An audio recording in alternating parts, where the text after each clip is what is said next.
Every step forward is a new beat to your drum. Achieve success with Global.Media.com. Let's celebrate it with or without champagne or rum. Yay! Things worked out properly this time. I didn't get myself all lost. I'm on screen. My friends are on screen. And you're here, right? Welcome, everyone. Now, of course, if you're here, drop us a comment. I will know you're here. Otherwise, I might see the number. I won't see your name. Tell us where you're joining us from. Tell us something. Just say hi. Yeah, I'm excited today because Miss Kim's here, right? Michael, I'm excited by you being here as well. But sorry, Miss Kim is, the special one. That's well, you know that already, Michael. So I don't do need to tell you about it. Please, can we be kind to Michael? I'm always kind. No, you're being so hard on him. In any way, You see, he's put his lion on the screen.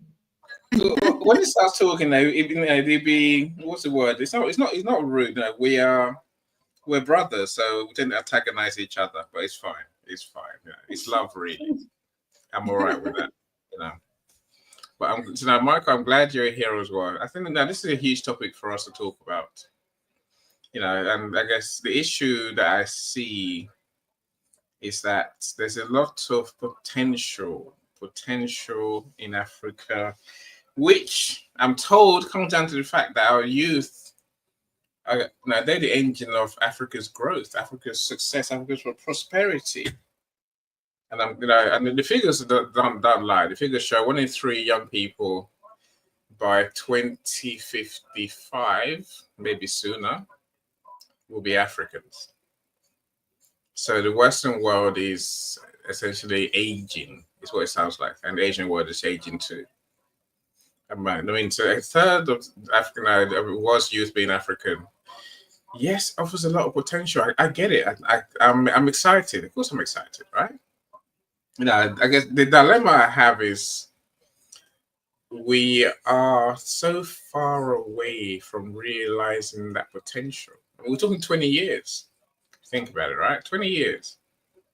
Yet today we're nowhere near what we need from our society, from our communities, from our young people. And I guess part of the reason I think is that we're not giving young people a chance to learn what they have to learn, experience what they have to experience, develop into who they have to become to take advantage of those opportunities. That's a conversation I think I want to have today. So that's why Miss Kim is so important. But she's a powerhouse. She's the powerhouse, the advocate, the cheerleader for all things Africa, for sure. So I'd love to know your take, Miss Kim, on this topic. I've got a couple of videos to show. So I guess I know you're going to talk about AI sometime. Someone's going to talk about AI. Someone's going to tell me, the answer is AI. And I'll be like, let me show you this video. And then you can talk to me afterwards. But no. I guess the last thing I'll say is that we do want to leave today on time within reason, Miss Kim. All right, that's 90 minutes. But we'll have to leave on time.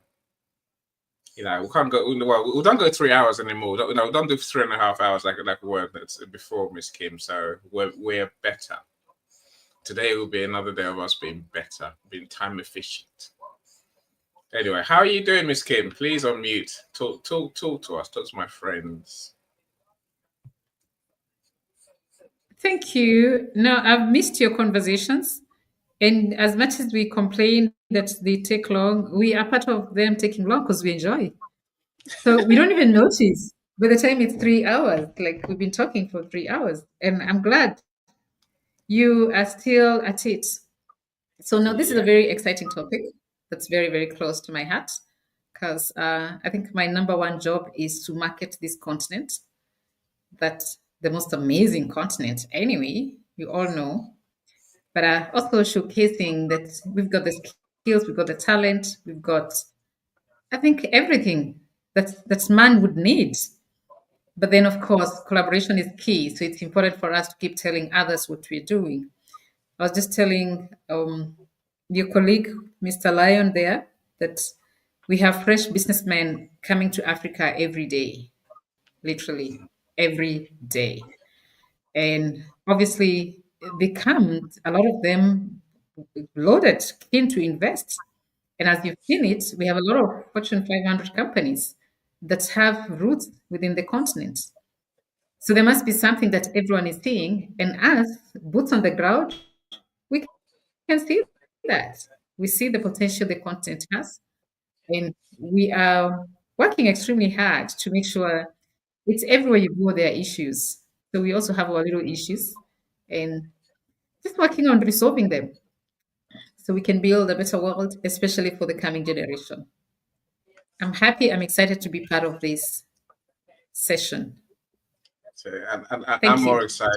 I'm more excited to have you here, Miss Kim. I say, now Mark and I have been we've been trying for weeks and weeks and weeks. But so I'm so glad you're here, Dr. Lisa. How are you doing? Thank you for joining us. And I know there's more people here. I can see them in the numbers, but I can't see your name. So do say hi. Of course, tell us what you think about the topic, what you think about something related to our conversation. Related to Miss Kim, related to Michael, or Mr. Calm, as we call him these days. So, now, Miss Kim, I'll come back to you in a second to tell us what you're up to these days. I know you're always up to exciting things. So, let's talk to Calm. Mr. Calm, talk to me. How are you doing? Sometimes he speaks, other times he stays on Give me a mute. But he's going moment, to speak. Annie. Yay! I'm Speak a doing bit well. louder.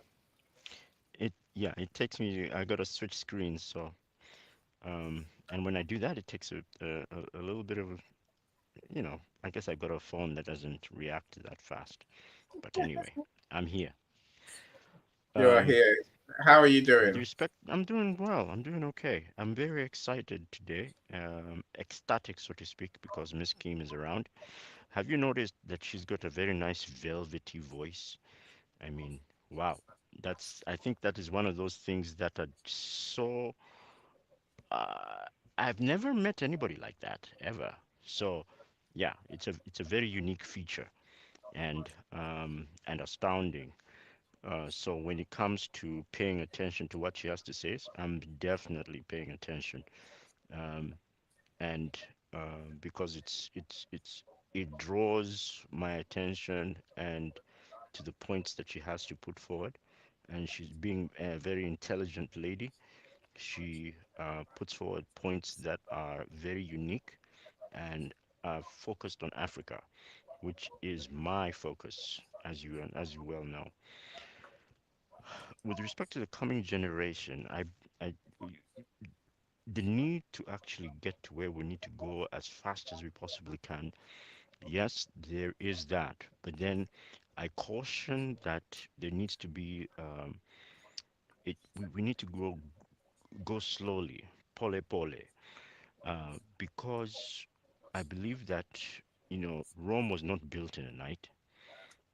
Neither was America. Neither was any of these very well developed countries that you see.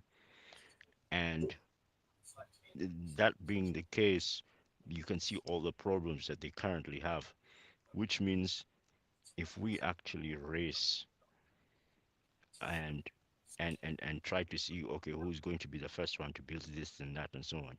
And if you take a look at China as well, China has the rate of growth of China has been totally and utterly incredible. What I fear the most is what's going to happen next. They're most likely going to run into a lot of issues as a result of that rate of growth, which they did not take into consideration with respect to what might come about in the future, long, maybe 300, 400 years from now. And you need to take a look at that because 100 years is not that long anymore. It is not. You can live 100 years and then um, the people that come after you will leave, will continue from what you're doing. But you want the items that you have built, that you have created to stand for a significantly long time, to be there as a forbearing, mm, guidepost, a guidepost into the future, allowing them, they can change it at some point, but then you want it to be there and sturdy for a particularly long time so that it can be so that they can have a steady and ferment their they can have a steady foundation, and that foundation will enable them to go not just quickly but to go far into the future, Interesting idea, beyond Michael. beyond what they can see or beyond what they can plan. But anyway, that is my perspective with respect to speed of what do you call it, rate of speed of change in Africa. Although you have highlighted that it is there, but I would like to see what you've got going on in that video of yours that you're going to show. I'm pretty sure you've got more that will entice me to give you more opinions of what I've got to say. And I hope also that Miss Kim can also provide her opinions on that area as well, since I know that she's actively uh, getting Africans involved in creating new prospects for other Africans, especially young Africans in Africa itself. So she's an all African triple A person. She definitely is that. You know, she definitely, you know, the all African person that we know. My And I would like friends, to I used to also get to go. know her friends as well, because I'm Okay, pretty sure she's not the only one who's doing it. She's also got a lot of connections, and she's built that very well. okay. You know, you're not looking for a wife, are you, Michael? I'm just No, this has got just nothing to asking. do. Just as a random, you know, as a suggestion. Are Anyway, you look, you trying know, to make me blush? It's not happening. It is not happening. no, it's an interesting one. I mean, your point about the speed, you know, I don't think we can go too fast. Maybe we might, maybe. You know, so I'll let Miss Kim sort of give us some of her ideas. Miss Kim, let's talk about what are you up to these days? You know, so last time we met, I mean, you were doing your $1 million challenge. I think you know, carrying out taking your books and AI across Western Africa, right? It's mostly, my focus is mostly Sub-Saharan Africa. So obviously that includes West Africa, East, Central, and Southern Africa. So it went very well. We actually were on a mission of distributing 10,000 books. And we're very, very close to hitting that target. And Mr. Khan here has contributed to that initiative. Thank you very much. So we almost done. But what we do is, as we print books, we run boot camps. So we go educate children on technology and distribute the resources. That is obviously preparing the future workforce with 21st century skills. So it's gone pretty well. You're on mute, Mr. Annie. Well, no one wants to Sir, hear me. you're on mute. They want to hear you. They don't want to hear me. I learned to.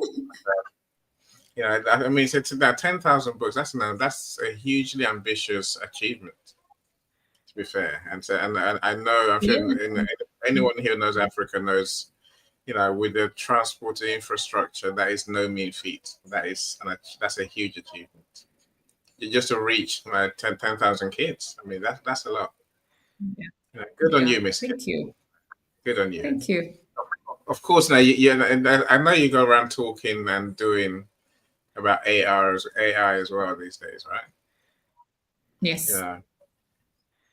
So you know, as well, where can we, you know, where can we see you? Where can we hear your genius? Okay. So I've always been in the tech space because even those books were books on STEAM education. So my focus has been science, technology, engineering, arts, and math, which is super important to me that we include us in our STEM education. And it's just trying to navigate the shortage of skills because it's not shortage of jobs. Jobs are there. We just don't have a skilled workforce. which we're getting there. It obviously takes collaboration, and the reason we say it takes the village to raise a child, and the village has decided, the village has risen to the occasion, and that's the reason we have any. You've actually been a big support of that project because I see you mentioning me in rooms that I'm not in. You've started a movement. If you didn't know this, we have so we're doing a lot of work. We are on a mission to ensure annually we can create 1,000 opportunities. So we link up, we train youth, and we link up to jobs. I couldn't manage to. I think I was pretty like it was late when I saw your message somewhere, like 2 weeks ago, when you complained that I'm having an in-person workshop and there's gonna be food and you wouldn't be there to eat. And guess what? From there, I had quite a number of people that I think saw your post and went like, "So why can't we join virtually?" And I just had to open up virtually. And I literally asked them, "Yeah, but if I go virtually, it's gonna be expensive. Are you gonna pay?" They said, "Yeah. Just tell us how much." Because obviously I have to get the right tech, super equipped. So we've gone live. 1st of August, I should send you your voucher. I think I should pay for your voucher or get Mr. Cam to pay for your voucher. It's just $49, but I think it would be a nice opportunity for you to join Africa virtually, and you can also. It's a platform to interact with people and market your business as well. We'll be streaming on 30 plus platforms on OneStream Live, which actually OneStream Live has donated has or sponsored that. We actually are currently streaming on OneStream Live, and I'm really loving it because we can stream up to 50 platforms. So far, we're on 28, and we're still working on adding more platforms.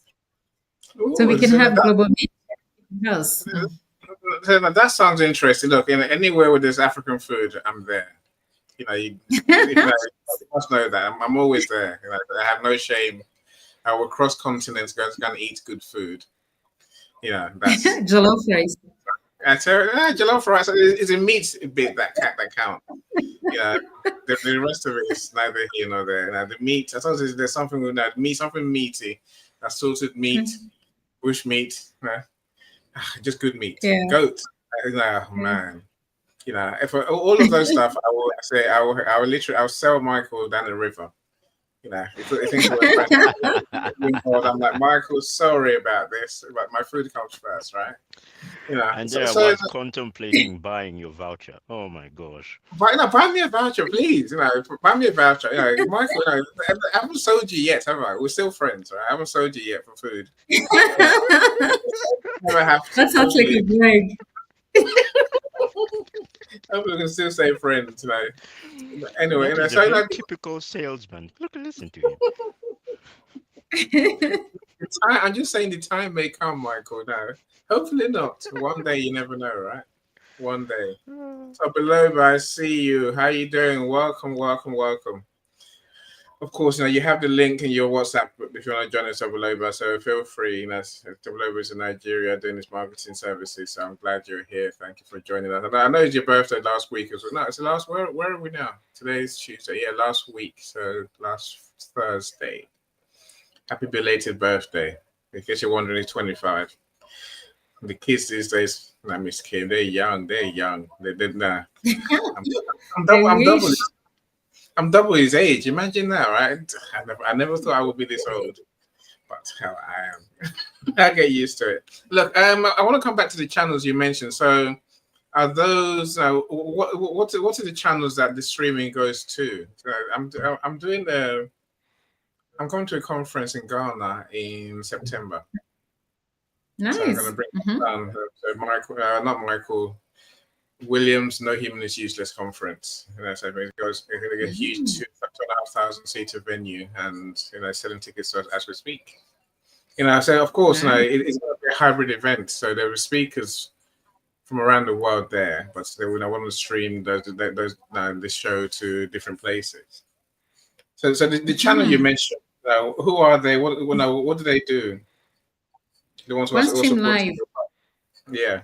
Yeah, I can introduce you to them. I've actually truly appreciated their services because I think I was on StreamYard for the longest time.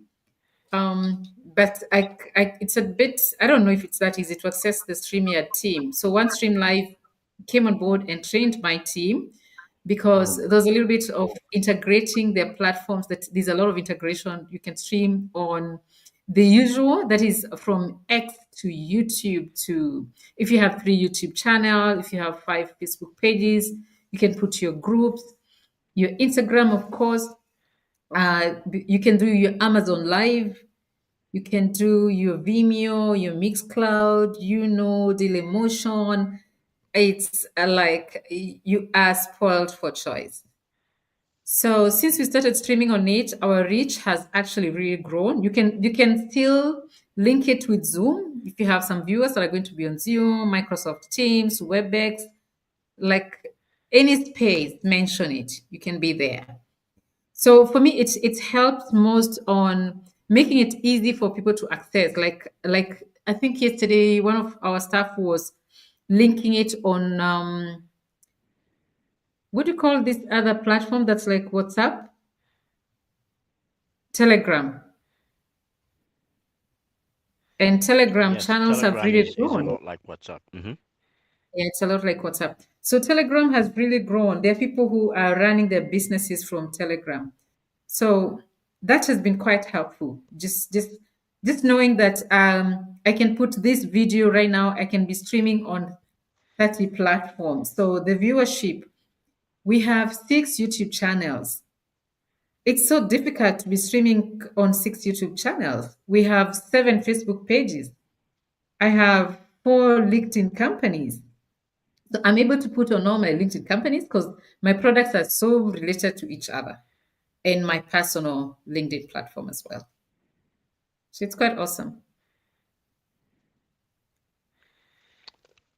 All right. I know that that's what. Go on, Go ahead. Michael.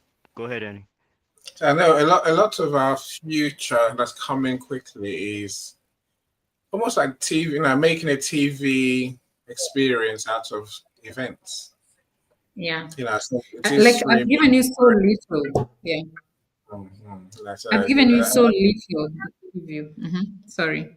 I know people who are actively working out how to bring people's events to more places at the same time, but also bringing more events together in one place. It's a challenge. So I'm not technically minded to go down that line, but I think it make an interesting time. So the problems we have with events is still the same. As when we had the audio. So it's hard to find events. You just don't know where they are, right? You don't know where. You don't know what's on when. That's why I DM everyone. Say if you don't DM people just don't know. And I don't know why the platforms have never managed to sort out how to simply list events in one place. But no channel has. TikTok hasn't managed it. LinkedIn hasn't managed it. Facebook hasn't managed it. X hasn't managed it. So they've all got their problems. So, so Volobo says the streaming platform sounds really interesting. Of course, I'll come back to you to learn more. So maybe if you want to connect me with them, Miss Kim, please do. If you want to say if you got a link that I can go to, then let me know. That'd be really handy too. I'll share the link. Yeah. Thank you so much. Say Banga, how are you doing? So again, my recruitment genius friend in Banga in the US, but she escaped Africa. Who said that? No, well, she migrated to Africa, to US. But she's doing great things. She's written her first book. That really excites me. Anyone who knows me knows books is what I live for. So Banga is one of those who I hope we're going to be talking soon to publish her book, launch her book, and make her an international best-selling author. That's my dream. That's how it's meant to work, Banga. Welcome, welcome, welcome. Mr. Selassie, I see you as well. How are you doing? I'm glad you're here. And in the studio, we have Madam Ibironke, our parenting genius. How are you doing, Madam Ibironke? I'm very well, Annie. Good afternoon. Good afternoon. I'm sorry I can't put on my camera. I'm out of home at the moment. We can hear you clearly. That's fine by me. That's fine with me. Okay. Thank you for joining us. I'm glad you're here. Thank you. Of course, I'd love to hear your thoughts on this. Giving young people opportunities. So give us a few minutes and we'll get into the conversation. Then I'll come back to you to give us some of your thoughts for sure. Michael, not you, Michael. This Michael Tosin. Yeah, the one, the Nigerian in Brazil is why I call him. Michael, how you doing? It's another one's written a book that I'm gonna publish. I hope. Miss Kim. This is why I live the joyful life, right? Authors, and I got a family of authors, and it makes my day. It also helps me, feed my kids and my pets. Otherwise, life could be hard, right? So I'd love to publish books. Michael, I can't wait to meet. So I'm meeting you in the next couple of days. So I'm excited for you. But meanwhile, meet my friends, Michael. And I guess when it comes to books, my launch events always involve an event like this. This is the point for you and Ibanga. Ibanga knows this already. But Michael, if you don't know, events like this is where my friends get to see you, know you, like you, trust you. And then you get to build a community of friends who supports your book and your project. I'm excited. Welcome, sir. So good to see you. Mr. Calm, talk to us. Okay. Miss Kim, I was very interested. Actually, and I know that you're a proponent for AI and AI in Africa. I can understand why you are, because as I see it, AI by definition, current definition is artificial intelligence. But I do not believe in that as that nomenclature. I believe it should read augmented intelligence, and I believe that through that kind of mind frame thinking, augmentation, you will definitely run into an AI that is that has an Ubuntu mind frame in Africa at some point, and that should be something that we should be striving for. Um, and I'm very interested in that. How do you see this being implemented in um, in Africa, specifically in Botswana, since I believe that's your playground? Um, so, so obviously, taking into consideration that we have infrastructure challenges, I would say we've truly risen up to the occasion because we also pretty much aware it's not optional. It's not even a nice to have thing. It is a must have. And we also do not want to sit here and have people making decisions for us. So we have obviously to get going. These the issue of governance, these ethics in AI, policymakers, boots on Hmm. the ground. We're having a lot of workshops, a lot of meetings, a lot of research getting done. Hmm. It's like you get to see like straight up when we started the language learning modules. If you went Hmm. on ChatGPT when ChatGPT started, you Hmm. wouldn't get when you ask for a black person or an African person, you could only get a black and white sad looking images, which is not Hmm. a representation of who we are and how we look. So Hmm. there's a lot of work that needs to be done, but we are so much focused on co-creating or creating our own. Hmm. Yes. There's obviously starting with killing our workforce, our youth, our children. And Hmm. that's where we aggressively from. I first launched my AI book 2021, which didn't sell. I have a book. I have a lot of tech books. I have another one. That's the one that we're distributing, Tech for Learners. It's a technology book for children. Hmm. That sold pretty well, but which obviously it's had coding, robotics, a little bit of AI, much more on cybersecurity, study skills. It's a workbook for children, very interactive. Hmm. So, and I launched at the same time with my AI book, which never sold. So right now my AI Hmm. book is selling, which means people are paying attention. I'm actually revising it because Hmm. obviously that space Hmm. is also extremely, it's extremely dynamic. What was happening, what we were talking about last month has already changed. So there's a lot of, it's not a buzzword anymore. There's a lot of grassroots adoption Mm-hmm. from youth. And that's where you find we're doing a lot of training. There Mm-hmm. is local innovation despite limitations. We can Mm-hmm. stay, there's a gap within our infrastructure, data cost money, devices, connectivity. Mm-hmm. But like in a case in point, Botswana, we're extremely resourceful. Mm-hmm. We have had our students, we come up with ways where they can share their resources.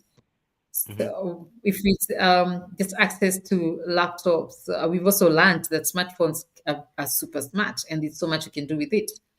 We Mm-hmm. create competitions, there's a lot of collaboration. We have our TVET institutions. I was actually on our national TV this morning talking about Mm-hmm. that, which is still Mm-hmm. my campaign for creating awareness. So our colleges, our corporate as partners, community hubs, we're building our own models. We've seen, I think Ghana is the first one to give it a go. Ghana actually Mm-hmm. has also created a robot Mm-hmm. just to make sure that we can own our story and we don't compromise our ethics, our bottle, our humanity. We Mm-hmm. stop having people tell our story or create for us. Mm-hmm. And also making sure we're very much represented. If they don't bring a chair, if they don't invite us, we come with our own chair to the table. Mm-hmm. So we're Okay. participating. And this time, Africa will not be left behind. That I can tell you for sure. All right. We are active I'm very participants of particularly this coalition. I'm interested in one thing that you mentioned, and that is infrastructure. Um, Mhm. Primarily because we've jumped into this AI, and if I go back and you think about AI as a programmer, it's a very, very high level. Um, how how should I put it? Interactive, yeah, interactive software or interactive being. The way I'd see it, it's an interactive being created by us. Now, this thing would not be able to survive without smartphone, without computer, without frameworks, without warehouses that maintain those frameworks. And I am wondering, in Botswana, are they thinking about now starting to build their own types of computers or manufacturing their own computers? Now, I'm talking about chips. I'm talking about the chip technology. I'm talking about um, the interface technologies. I'm talking about hardware used to create the computer and used to create the machine in which the AI can live. Because we know how to do the software, we can create that, but used to create the machine where the AI can live. And because we have a lot of innate resources within Africa, and because we have a lot of innate resources within Africa, but they're not all in one place, is Botswana looking at partnering with other countries in order to get those resources and then build this kind of infrastructure so that we do not, if things got really bad and we lose, like for instance, if there's an EM bomb that just goes off, and then all of a sudden our equipment just stop working, that we can actually reboot ourselves, and recreate from scratch everything that we have actually created. Is there a program in order to be able to do that? Um, I'm not so sure if you know the answer to that, but try your best. yeah, I can try my best with looking at the raw materials that we have. As you know, Africa, we are the biggest producers of cobalt, Mm, right? mm, mm, So the minerals that we have, and we've started, we've been, especially in Botswana, we've been assembling our own laptops and mostly smartphones. We've been doing our own smartphones. mm, Obviously, assembling is not enough, but you start from somewhere. So yes, sorry, my dogs fight with monkeys at this time. I think they're having their dinner party. That is an African problem.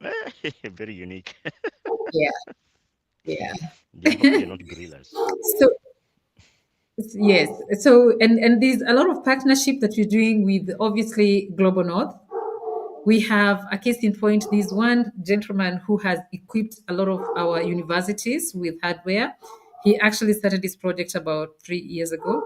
Maybe any can join first. I just give my monkeys and my dogs 1 minute to finish their party. Sure, sure. Annie, if Or you they're can not too answer the noisy. question. They're not too noisy. Okay, They're not, no, they're not I too bet no one knows. I was bitten by a monkey when I was a kid. It still haunts me. What? Oh There was a monkey living with one of my aunts in our compound, and I Oh don't know. my God. I went near it, and it bit me on the shin. I still have nightmares about it. But monkeys are monkeys, right? They're there, and they always win in your house. I can tell they always win, Miss Kim, because they come back the next day, yes, and right? they're very aggressive and they have no respect for women. mm, mm, You know that, yeah, right? yeah. Well, They, they, they're they monkeys. don't they don't Yeah. they're not scared of women and they can tell this is a woman and this is a man.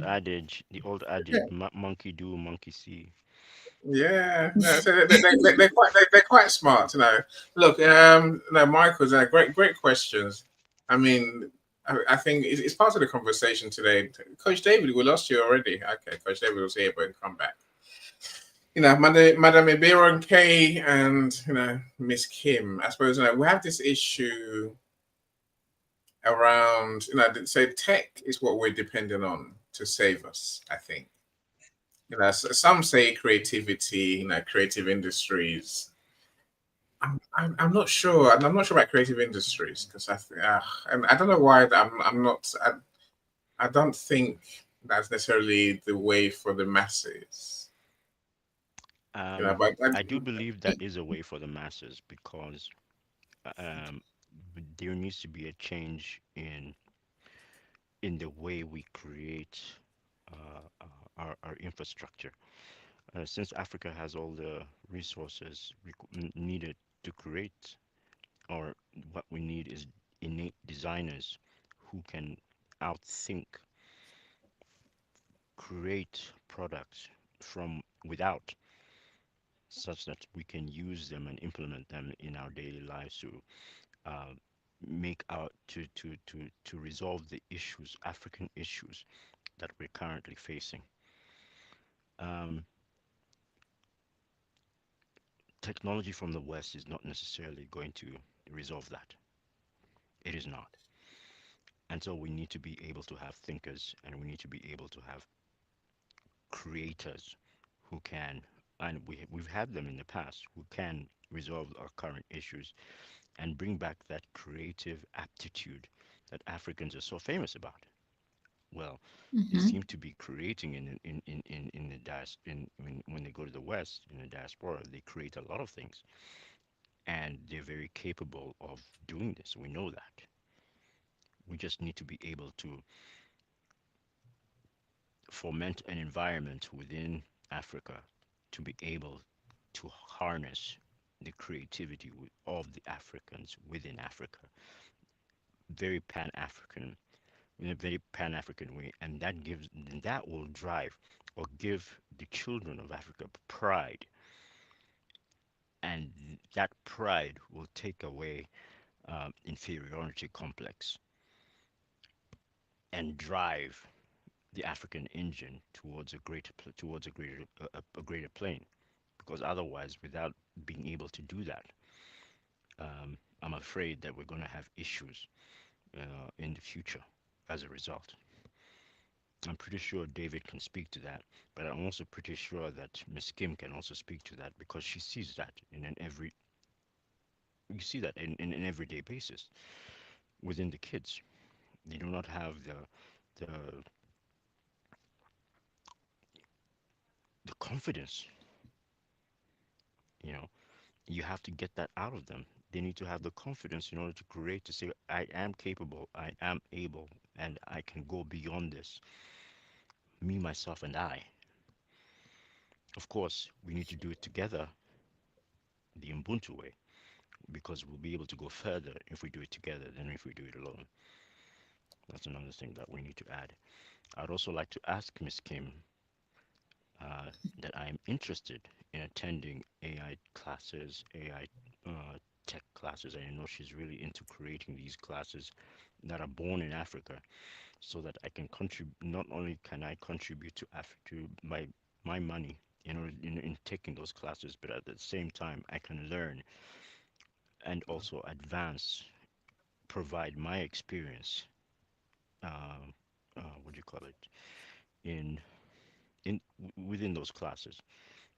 There's a lot that I can learn from Africa, and there's also a lot that I can give to Africa. These Yeah, are these are one of my ideas, but at the same time, I also Mm. believe that Miss Kim might be able to, how should I put it?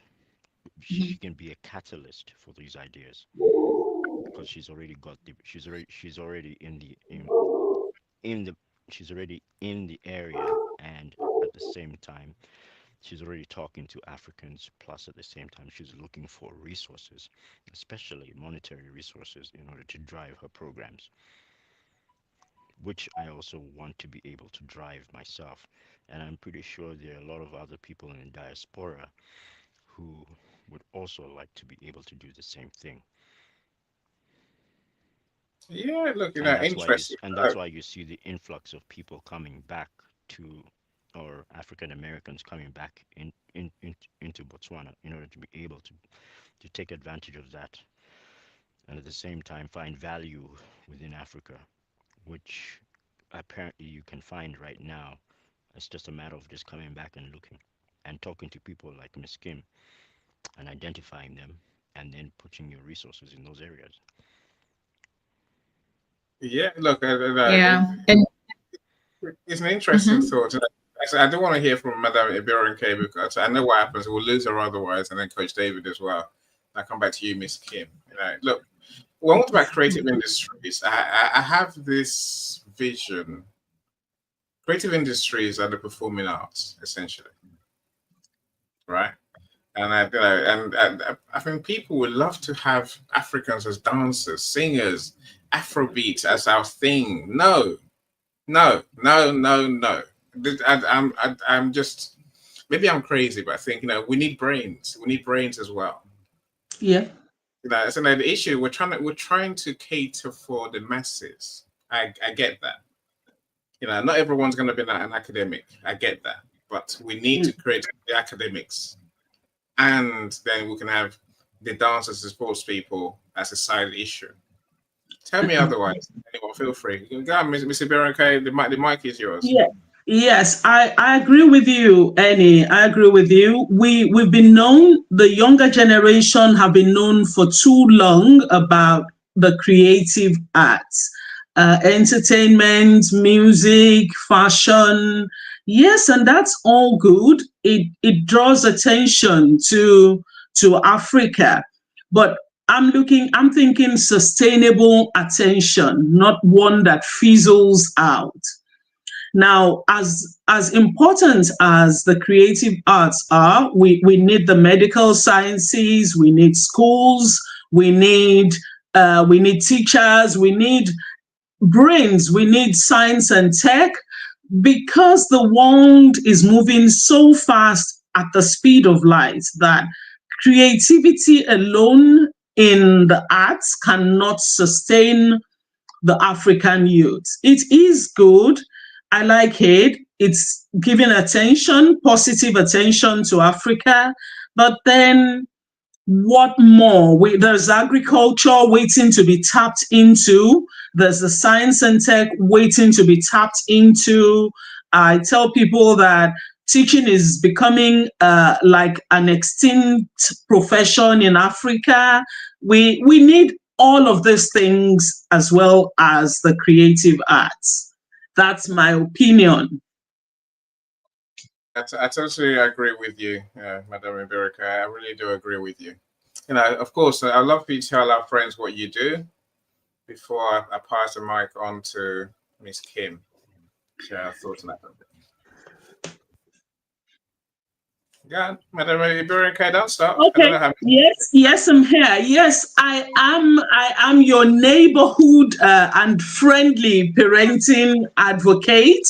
I created. I have a support community for young parents who are raising children in the urban centers, because there's so much distraction right now, and every member of the family is out there earning an income one way or the other, and we seem to be taking our eyes off the ball, the children.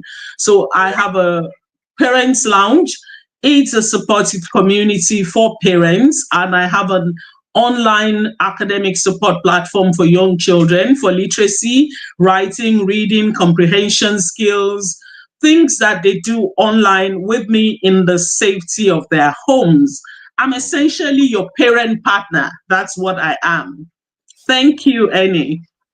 Thank you. Look, the reason I say obviously I wanted to Madam Iberica tell us what she does because I believe we all have a hand to play in this game. This is not. We can sit here all day and blame and say the government must do. The businesses must do. I think the question I always ask is what can we do, and I think if for us it starts with parenting. That's my It personal opinion. starts, yeah, that's where it starts. It starts from the home. If we fix the families, if we fix the homes, we will fix society.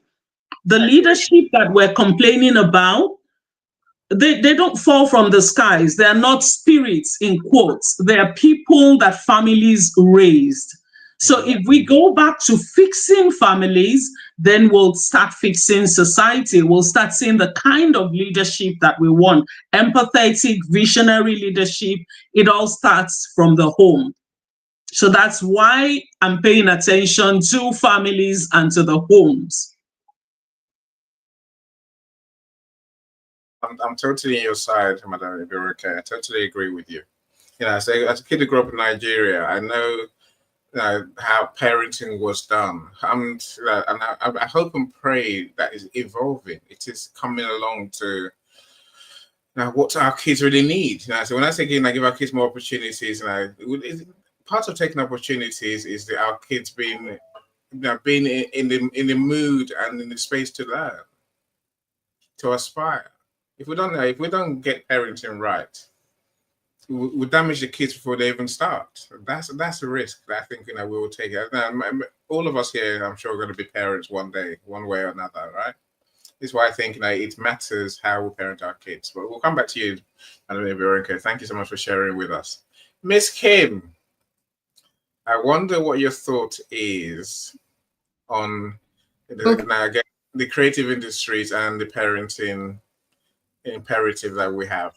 Maybe Yeah. even with as African parents, are we improving? Are Yeah. we changing? God, the mic Yeah. is yours. Thank you. And I hope I'm allowed to appear just with my little face because I think my internet is acting up. It is fine. Yeah, I say that we try. My dream was to create like an audio type experience on this live stream. So that normally means Wow. mic off. It normally means Okay. camera off. If you know, so we know what you look like now. We've seen you already today, so I'm all right with that. Go Okay. for it. So yes, and I love the submissions that you've all spoken already about.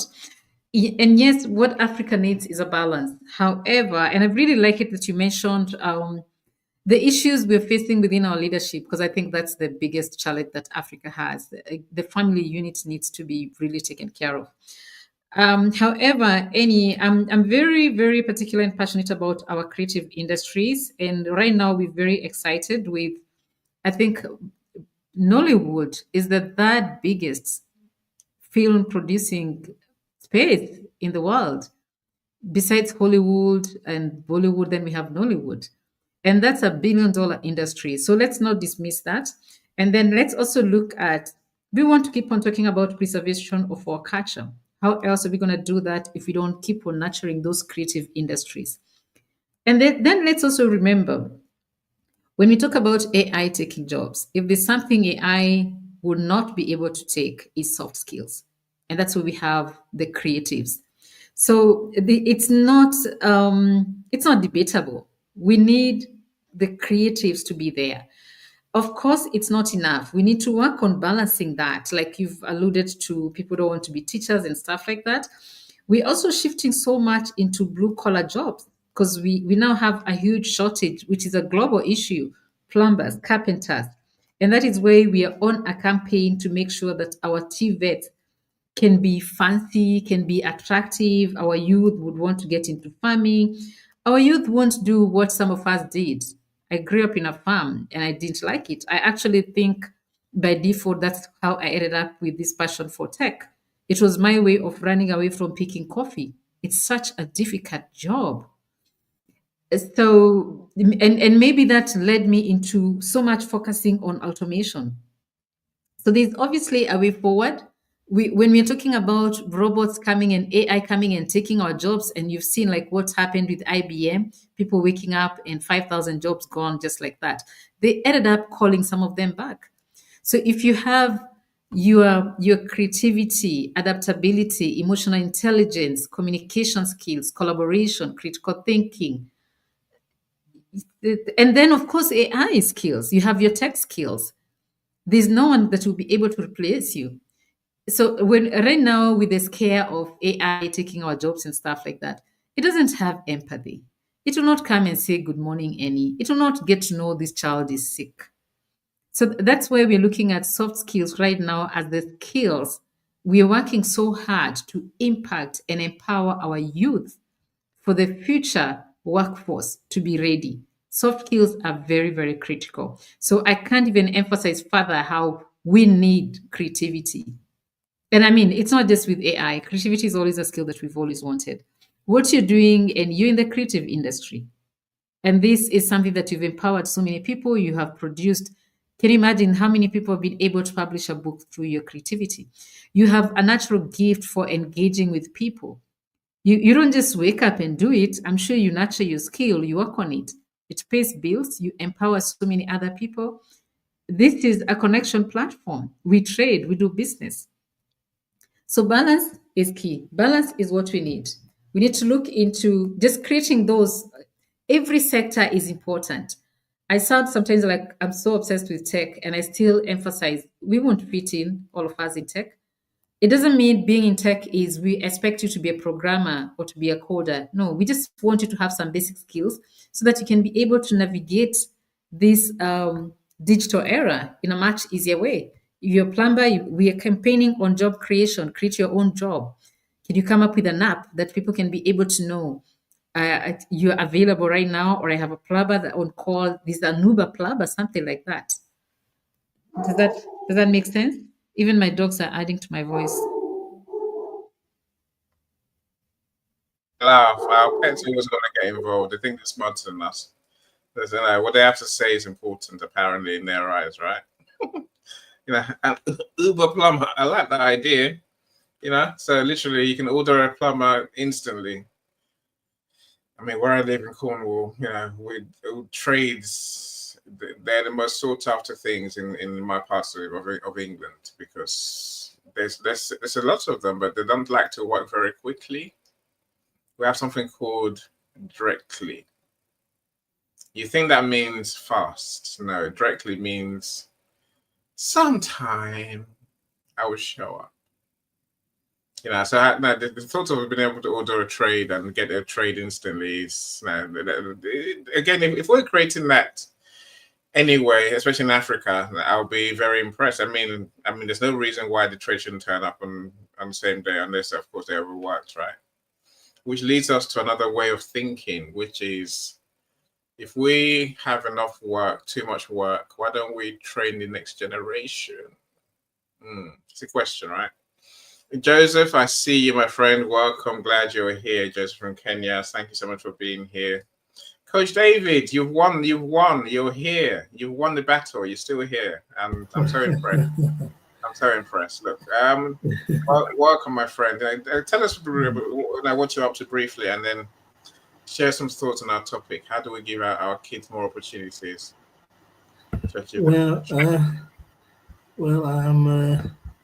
I'm working coincidentally on some of the things we're talking about here. And thank you, Kim, for that bit. I heard it.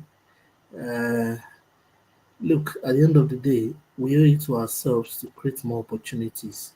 We need to create more opportunities for ourselves as Africans. I mean, the opportunities that Kim had, I overheard her speaking. All protocols observed. Good to see you, Michael, and Birunke, uh, and the great Emmy. Good to be here. At the end of the day, I mean, thank you, Kim, for the work you're doing. And that came from your own experience. You were inspired to do something higher for Africans. We would need each other in terms of all the skill sets. The coders, we need the farmers, we need the coders, we need the creative people, we need the coders and the farmers. But there is the systematic steps, in my own opinion, and it all starts from tech enabled agriculture. That's a way of leapfrogging and also simultaneously creating opportunity from the base. Tech and mineral enabled agriculture. Today, majority of the resources used in the developed world is available in large commercial quantities all across Africa. And the current trend that's just starting though, and I hope it is sustained, is what you see in Burkina Faso, I think, where Brian Traore is trying to take control of the resources of the people to start industrialization. Now, that is what we need to model across Africa. And let me just add to it, Africans must now work together. So we can say, for example, in the whole of West, we have about 3 or 4 hotbeds of diamond, for example, in West Africa. Can they all come together and synchronize and supply to one hub, which can be in Ghana or in Abidjan, Cote d'Ivoire, and everybody can ship their stuff, their diamonds there, and then they can create a factory and form a good pipeline and begin to sell. What you're going to notice is that diamonds become cheaper within that bed, and the near markets like the UAE will come look for diamonds in Africa, but now in finished or at least semi-finished forms. And due to agriculture, if we, and then the next adjunct field that you see develop will be things like agro-pharmaceuticals and then pharmaceuticals and medicine. So the point I'm making is, from where Africa stands today, a leapfrogging approach will be good, where tech meets creativity and meets the natural resources in the earth, agriculture inclusive. I think that should be the thrust of the government in Africa. And coincidentally, there's a lot of rumors in Nigeria right now that the government is moving in that direction. No more packing of raw materials to the West. Don't let me start another long seminar, but I hear that there's a particular mineral called californium that the Sambisa forest, where people are saying there's a lot of terrorism in quotes, just has an abundance, and there are different um, countries who go into Sambisa forest as treacherous as it would seem. And I'm talking real intelligence report from some of the people who are working up close with military intelligence. Now, what's my point? We have agro mineral resources in Africa that cannot wait till tomorrow for the slow evolution process. This is why we need both the tech understanding and the agro understanding on the table. And as soon as we do that, guess what? We're going to need to market it. If you want to sell or market it, then you need the creative people. You need the guys who can story sell and story tell African stories to sell our products in a unique way that's not been sold before in the world. So, what Kim said is very instructive. And then, guess what? You're going to need academicians who would know about foundry, about drilling, about so the way to go is to actually start from natural minerals we have. That includes agriculture, I mean, how can we, in some African countries, still be importing orange for orange juice? How can there be an orange juice factory somewhere in Ilukweju in Lagos, and then they have to import orange from Spain or something ridiculous like this? I can't understand it because I lived in Benin. I lived in Edo State on the fruit belt for about 4 years. Auchi, Fuga, Igara, all the way to Bauchi State. Um, that exists. I traveled the Middle Belt, Lokoja, Kogi by road for some number of years. I also supervised national projects within some interior parts of the northern part of Nigeria. I mean, we're blessed with stuff. If you see the kind of eggs that come out of turkeys in Jos Plateau State, you think if they give you the egg, you think is the egg of dinosaur. Like that's this egg, you see egg, just this domestic egg used for omelette. There are birds in Sokoto State, in Jos Plateau, some in Sokoto State. If you see the size, I mean, they gave me the gizzard. They gave me gizzard in Jos Plateau. I went for to supervise the national project almost 20 something years ago now. I used to live somewhere in the middle, but that's Abuja-ish. 2006, 7, 8. That's about 18 years. So I went to do a project there. And when they brought the gizzard, I had to ask the guy. I said, "Gizzard of what is this? I hope it's not a big vulture because I don't. In my whole life, I see gizzard that big." And they said, "No, no, no, no." So they walked me to where they have their poultry. When I saw the chickens, what they were calling domestic chicken, they were the size, double size of the turkeys I've seen all my life in the south. Now that's big. If you know what the market demands for that gizzard is all over the world, a majority of that will not even get to Ibadan, talk less of get to the ports in Lagos, talk less of think of exporting them.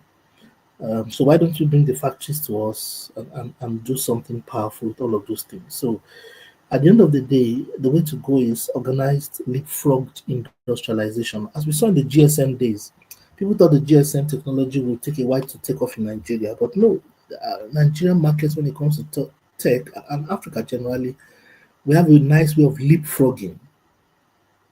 So we can leapfrog our development and it can be done quickly. It can be done very quickly.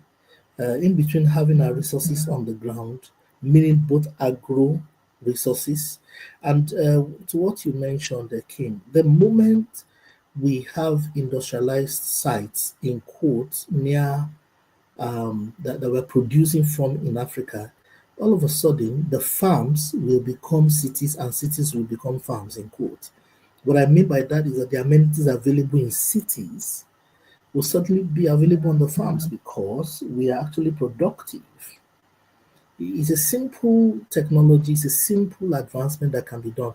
In fact, what will happen is that many industrialist companies all over the world, investors, will begin to negotiate with the government to come and plan their industries, and they'll be looking for large expanse of land and the farm. The other thing we need to deal with is insecurity and insurgency, which again is a local political problem. When I say local, meaning that ultimately it can be solved politically, there's political will to solve it. Anyway, those are my thoughts about how to leapfrog development and create more opportunity for our youth. Migration will not work because it will take the best of us and repeat the slave era through colonization. Colonization, my interpretation, is passing the rope from the leg of people into their mind. Neo-colonialism is what migration would do, which is a little form of less form of colonialism. That's neo. So those are my thoughts. We can't avoid that circle of doing it together at once. Yeah, Technology, working on agro, selling with creativity. That is the way we will work. Thank I you like so much. that. Thank you so much. That's great insights. I love the idea. I love the reality that we have to leapfrog others.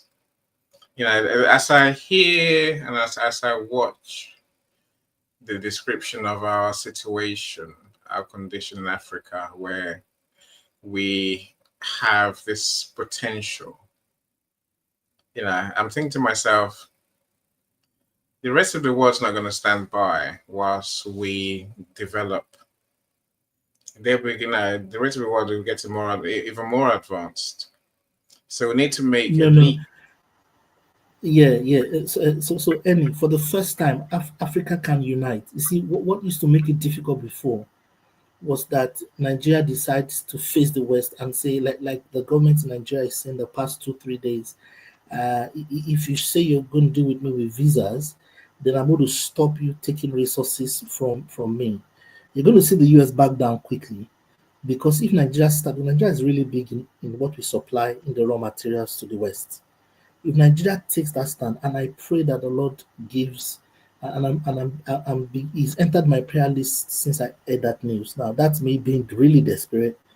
If they can pull that ball and say, look, you will either situate your factories here and would own 50-50 or something like this, or we will not allow you. And if Nigeria bails that cat, and you have just 5 countries, you see what they do typically is to start insurgency in you, which is why 90% of the insurgency issues are in mineral rich areas of Africa.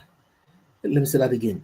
90% of the instability issues in Africa and the restiveness you have where people are taken out of their local governments and they are not stable is around the minerals, agro minerals.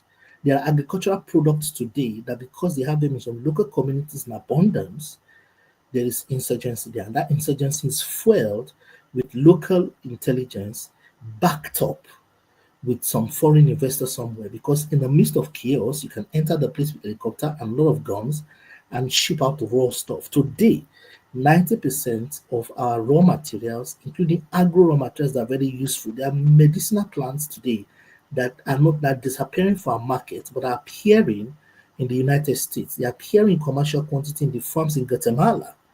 And these are real medicinal products. I'm talking about leaves that if you chew them, you are bound to have longer life. I'm giving you facts and figures. People in agriculture know this. That there seem to be some. They'll take them to the lab and then they'll create better versions. And they say originally, the only thing is on Wikipedia, originally from Africa. And these are all the leaves in our farms. Now, the other thing that God has blessed us with is a youth population that can form a market. Now, that's a rare blessing. We have the raw material and people ready to buy. Now, if you create diamond markets, for example, create a new diamond market in Accra. I don't know why Accra and diamonds are coming to my mind. I pray it works that way. I mean, then you can really build the whole of West Africa. We have no business being poor. So I say that to say, if we use togetherness any, they always come and destabilize us. They always take the best of us to fight. And it's not today. Let me just throw a last jab, which a lot of my friends don't like. I jokingly say one of the reasons why Africans can work together is that those who are most intelligent of us were sent by our own the people on the continent. Our great grandfathers sent our great grand uncles, the most intelligent ones, the most brilliant ones, because of whatever. We sold them for gunpowder, mirror, and methylated powder, talcum powder. So I jokingly tell my friends that historians agree that the Africans that remained on the planet are the ones that have learned how to treacher, they survive treachery, and the most intelligent ones don't have a root. They are lost in diaspora. They're the ones that dropped in the Haiti and all the all the Caribbean, Pseudo-African black communities around the United States and all of that. So, what's my point? My point is if Africa comes together and just the West African coast alone, or West and East Africa, or the whole of ECOWAS comes up with a policy statement, and no African brother or cousin to a president is able to enter into any negotiations with anybody. If we can just do that together in 10 years, any I can bet you want to retire back home because you're going to have the best of life possible. if we can just agree. Look at what has happened in telecoms is big in Nigeria. If it can happen in telecoms, based on what has happened in telecoms, we are having AI coding camps, we are having very deep conversations. It's almost like if you're in a meeting, a meetup meeting in Lagos. I was in Lagos the other day, just less than about 2 weeks ago, and I was in a meetup, in an AI meetup, and the concepts they were discussing, look, current concept. You understand? I was at the University of Ibadan to speak to the students. That's the largest, second largest in Africa now. The university there existed now for hundreds of years. And literally, the issues we're discussing were modern postgraduate students. But it didn't look like it was backward. The concepts were still the concepts of the West, of what's going on. It was the core things that have been released that week on the AI slab that was showing them, and they were giving me intelligent answers. What's the bigger point? If we get it right and we can come together, nobody can have. I mean, this joke adage in Yoruba land that says that if snakes were to work together, nobody can dare them. But because snakes, you always meet snakes individual. If you see a band of snakes, no matter how strong you are as a hunter, you got to doff your cap and just take another direction, because if the three of them face you, so imagine 10 snakes together. So that idea of destabilizing the whole of Africa is not possible anymore. If just 10 African heads of state, like Traore is doing, and I'm really, really praying for that guy. He's a Muslim, but he's entered my prayer list. And I have a friend of mine in the United States, a sister friend, who is always talking about Traore. She's always raving about Traore. And I'm watching that country, and I hope what happened to their predecessors, the Thomas Sankaras of this world, will not happen again, and the Pan-Africanist of yesteryears. But as a student of history, maybe our current president, who is an old man, and you may have a neighbor listening, after now is going to die. I'm sorry to say, Barry is now gone. So that's the advantage of being an old man. You don't get to see the repercussions too much. So why don't you bell the cat and make it a better word and give a good name for your dynasty? Why don't you? Because if you're afraid you're going to be alive after your presidency, like Obama now, you have many years, then you can be afraid of doing too many radical things. But if you're going to be away in the grave after a few more years, why don't you do what you're supposed to do? So that's my last counsel. Forgive me for ranting for long. You asked me a touching question. So forgive me for ranting for long.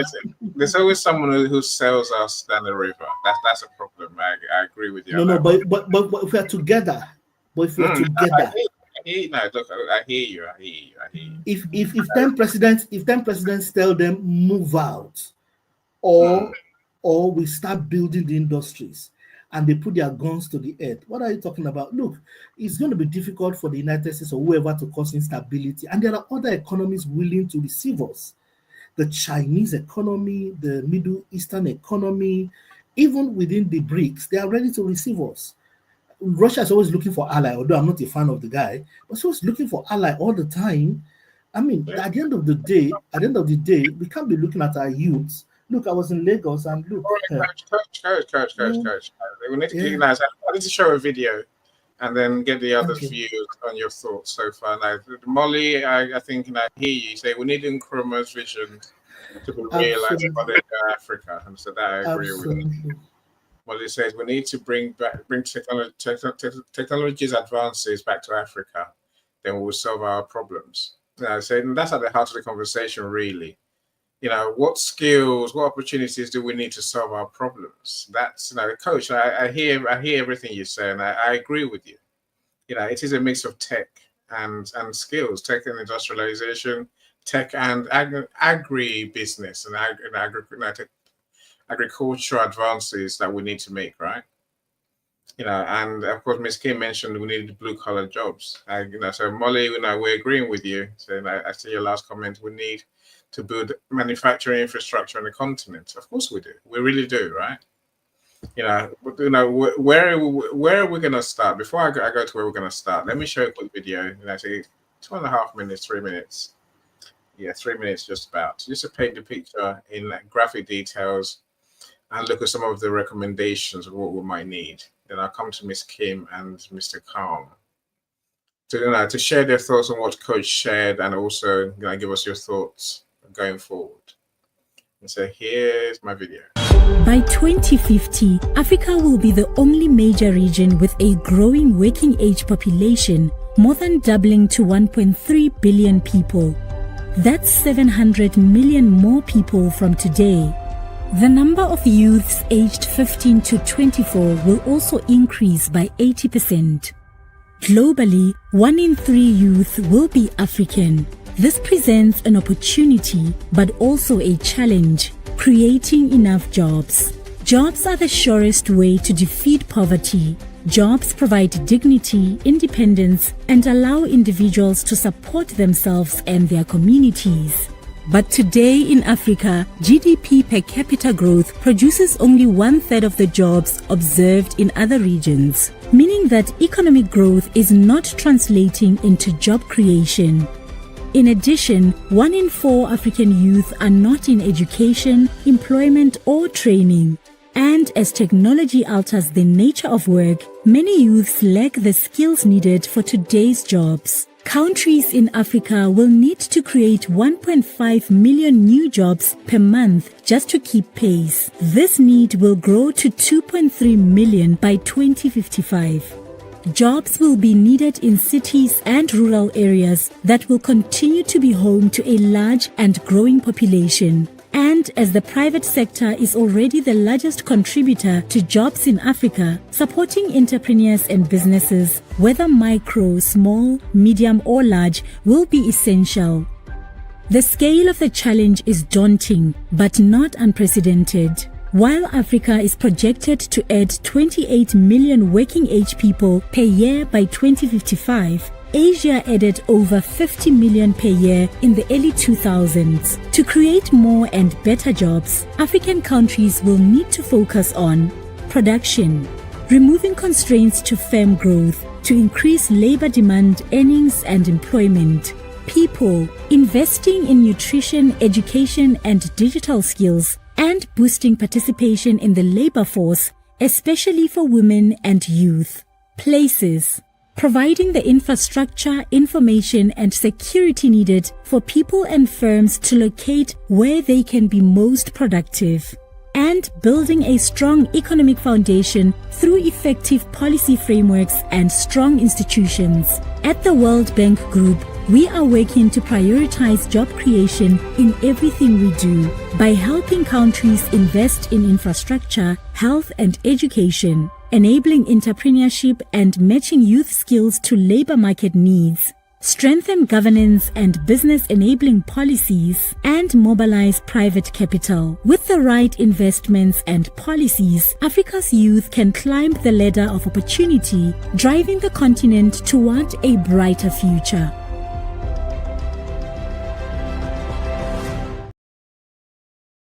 So yeah, it's a scary, for me. It's a scary world because I think we're such a long way behind. Maybe I'm wrong. Maybe someone tell me I'm wrong if you think I'm wrong. So I love to learn. Miss Kim, let's come to you, Miss Kim. And just a minute, so just a minute. You're not wrong. Please help us send a link in the chat to that video. You're not wrong. You're totally on point. Thanks for sharing that video, by the way. That's what I wanted to say. Thank you. Thank you. I'll share the video. I'll send you the video if you want, Coach David. That's the easier way because there's a link to it, but I tend to create my own for my events. Miss Kim, talk to me. So what Coach David and what you've seen. Tell us what you think. I was just about to fall in love with Coach David until he dropped the bomb. How can you say you're not wrong? You're so wrong. And you are so wrong. There's nothing to be scared of. That video is so exciting. You can see the spirit of Africa. You can see we're boots on the ground. Industries, manufacturing, every sector. There's one thing that we always need to reflect on. When especially, I can't take it up with this comparison that we like doing. We're not competing with anyone. We are our own competition. We're not going to compare ourselves with anyone. We are doing extremely well. That doesn't mean we can't do better. We can do better. There's room for better. But I've learned to just wake up sometimes and clap hands for myself because we are. There's so much progress in this continent. You know, Annie, especially when you spoke about creative industry, do you know Nigeria is going to be, I think, the first country, I don't know. I don't know, I'm sure US has done it or is about to do it. There's a world-class AI movie that is just going to shake the world that Nigeria is coming up with. The innovation in this continent, guess what we don't do? We don't tell our stories. We just don't. And also, so we've left the West to tell our story, and we've also allowed them with this brain drain. Who is building all these platforms? Who is in Silicon Valley? Who is behind it? It's we. It's we. And guess what? The chicken have come home to roast. I had the coach telling you that you could come back in 10 years. No, I'm giving you 5 years. You'll be right here. There's so much happening. So, of course, we're boots on the ground, starting with equipping our youth with skills. And look at the, for me, because I work with youth in Sub-Saharan Africa, every day interacting with them just makes my heart full. It just makes me see the potential within the continent. How are we expected to wake up and rise up to the occasion overnight, start building those smartphones and laptops when we don't even have accessibility to skills or infrastructure? But we're getting there. We're building day and night. Now, and that is why for me, it is so very close to my heart and it's so critical for us to ensure that skills, because we don't have a shortage of jobs. No. What we have is a shortage of skills. And it's not just a shortage of skills, but much more of skills mismatch. We're not training for the jobs that are right there.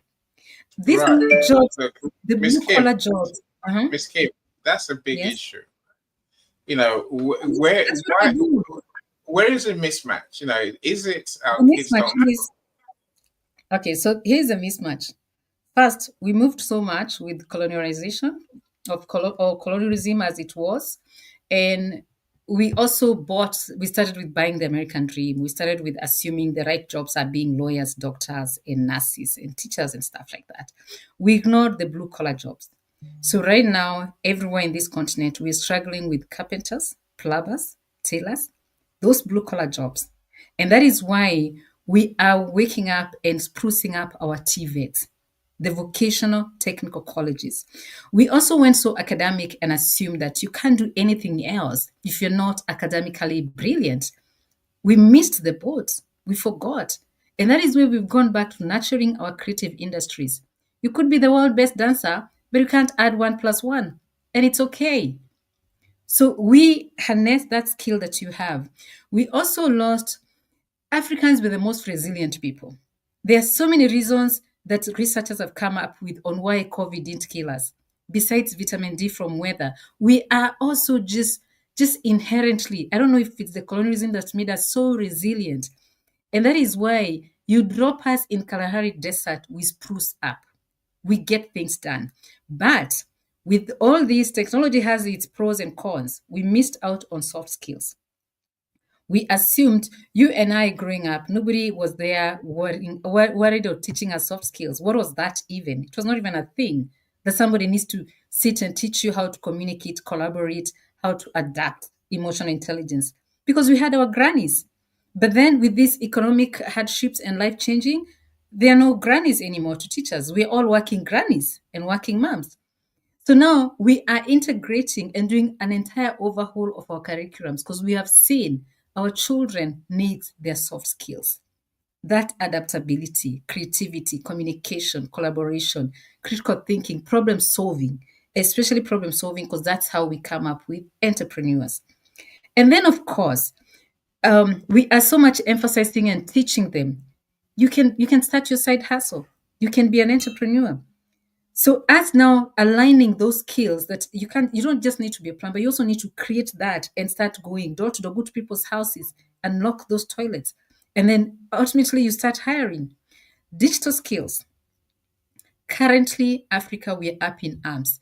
As of, I think, 2022 statistics, we were on 92% on smartphone penetration within the continent. Internet, we're getting there. Like him or you don't, Elon Musk, well, he's helping with his internet. And of course, right now, the internet penetration, yes, it's still a struggle, but it's getting there. So we are working so hard on empowering, especially our informal sector, where we make sure that they create their own employment, those economies. We give them smartphones. They can build those platforms. They can pay online. They can create the inventory. They can market. These are traits or skills that are so easy to train. So it's so easy to convert that big population constantly into a unique workforce. Just like the coach said, agri-tech. We're working so hard. I think like Ghana, I've seen Ghana do a lot of work in investing in agri-tech and smart farming. Because obviously today's children will not go to the farm and pick coffee like you and I did. So Africa right now has 60% of the world's arable land. But youth are fleeing from the farms. But the more we make it, we come up with tech. They're using AI, they're using drones, they're using apps for precision farming. They get to know how they can fundraise, they create cooperatives and stuff like that. Those societies, associations, they get training, we teach them how to export their product. Then it becomes more attractive. And of course, as you heard others say, we're building our own local manufacturing farms, this green infrastructure. As we get so excited about AI, the chicken are coming home to roost. If there's anywhere we can source energy for those data centers, that will be in Africa. And obviously, there's so many reasons as to why everybody is looking at Africa as where we can unlock those opportunities. The internet has become Africa's borderless employer. My current job now I'm on a mission creating 1,000 jobs every year. But guess what? If they can't get that job right now, yeah, we have a shortage of 5 million workforce just on cybersecurity alone. In Africa, 1.2 million. Where do you think the world will get those people from? You want 5 million people to be trained on cybersecurity. We have a training program that takes you 1 year and you start earning a pretty good penny. And it doesn't matter. You can be somewhere in you can be in Soweto for all I care. You can be in Sierra Leone and you're working for a company in Canada because if there's something that is right now threatening the masses, it is cybersecurity. And you can see the crime rate. So we just need to spruce up, just like the other speaker, that lady who spoke about our leadership, family units. The only crack we have is our leadership. And we're whipping them. You've seen Gen Z, they're not sparing them. And the alphas are coming. So we're getting there, Annie. You're coming home soon. Start packing. I laugh. I laugh.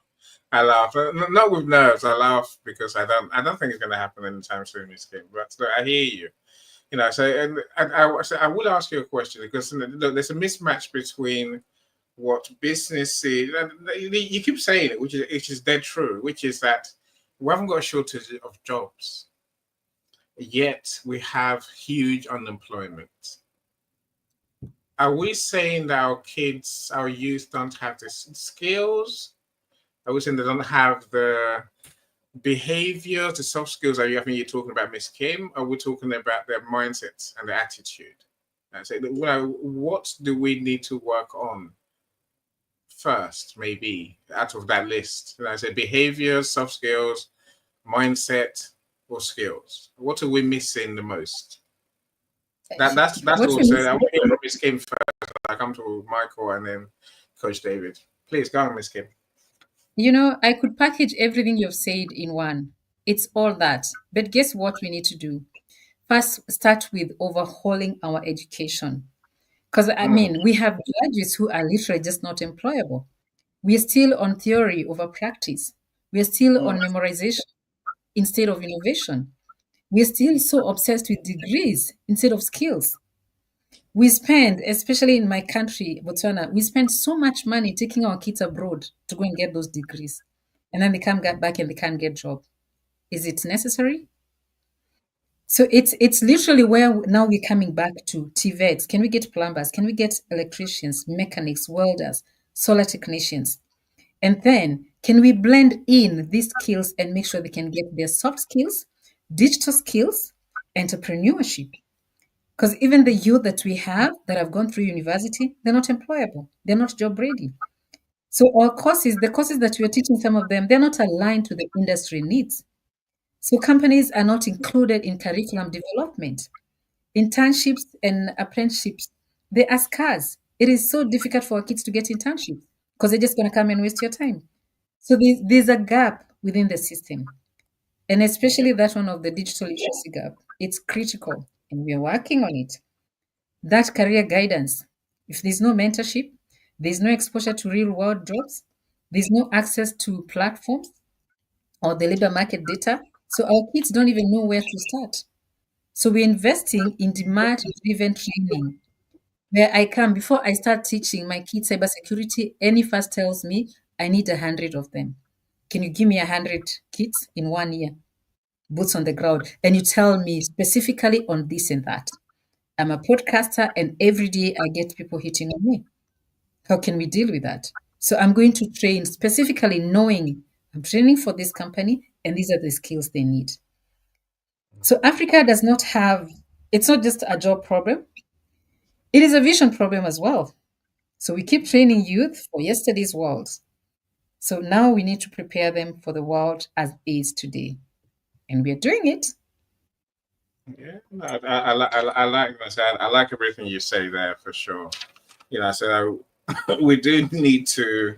We can all do. We not offer mentorships and support to to someone, to an African young person. So thankfully, all of us on stage are old.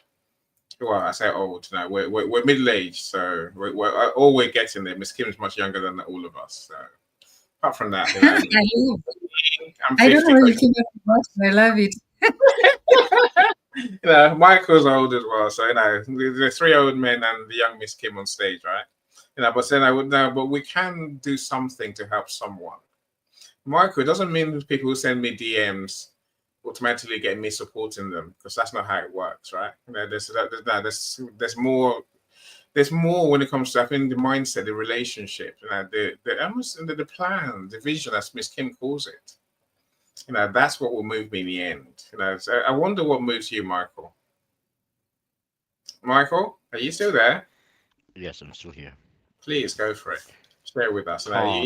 You heard a lot. I struggle with that, Mr. Calm. I have to add Mr. before the calm because it doesn't come naturally, right? No, it does not. Not for you, Annie. It's probably got something to do with the monkey that bit you in the leg.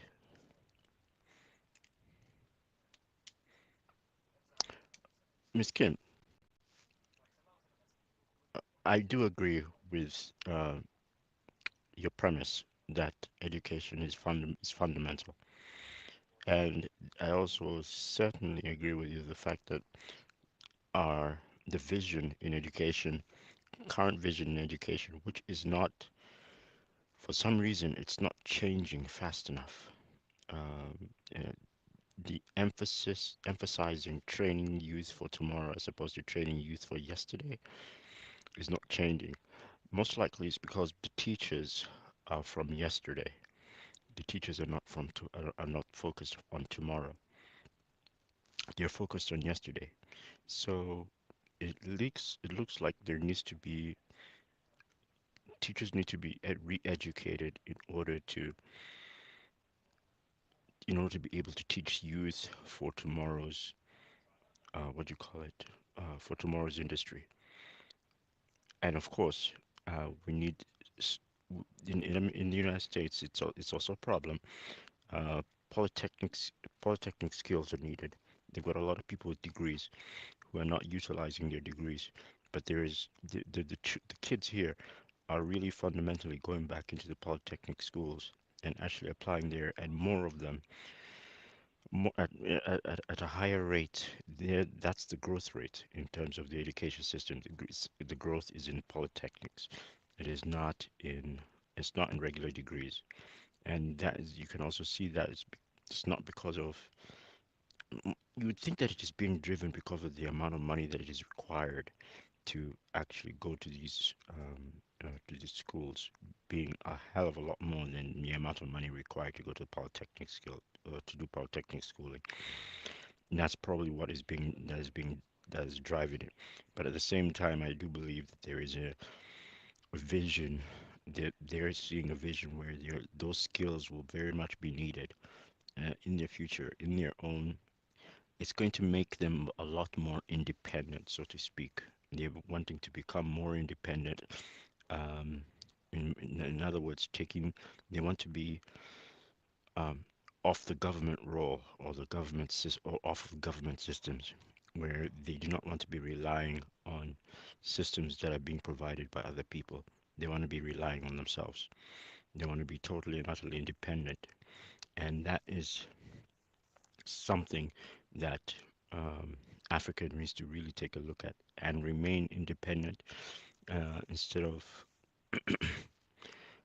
allowing individuals within Africa to remain independent and capable of taking care of their own communities, so that more people within the communities actually have a job.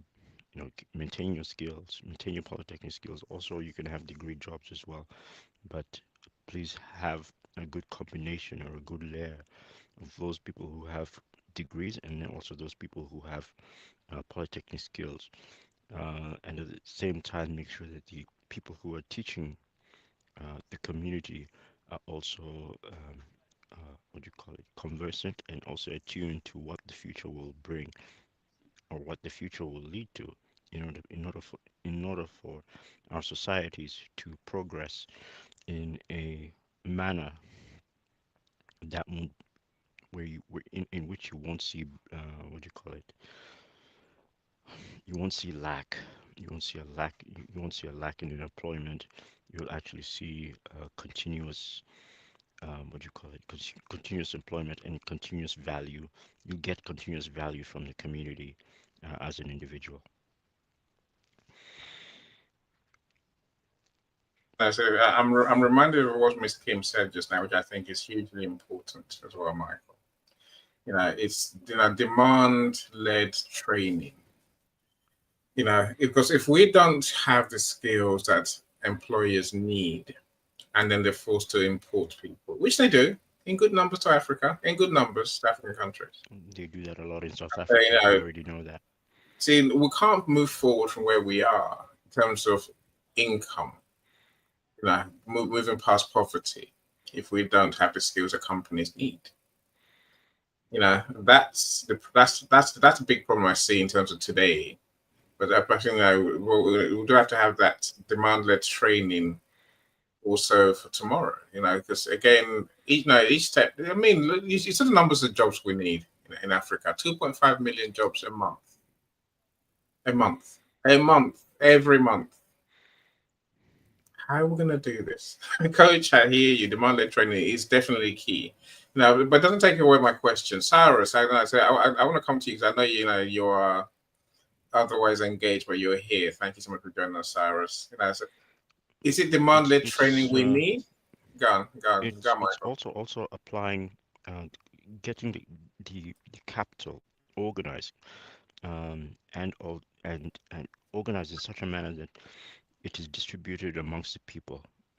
I know you really think about communism, but at the same time, I know it's just all about valuing the individual and valuing their potential and their capability in doing what needs to be done for the community.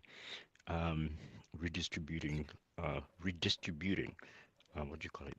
What you earn, the capital, uh, The wealth. for and creating such policies that allow for growth and also allow for equality and equity, and also allow for respect and value for people's talents and capabilities. People go and do work because they're capable of doing it, and they they know that they can do it, and they like to solve the problems um, that are confronted by doing that, by And solving those problems that they confront with, by doing the work that they know how to do.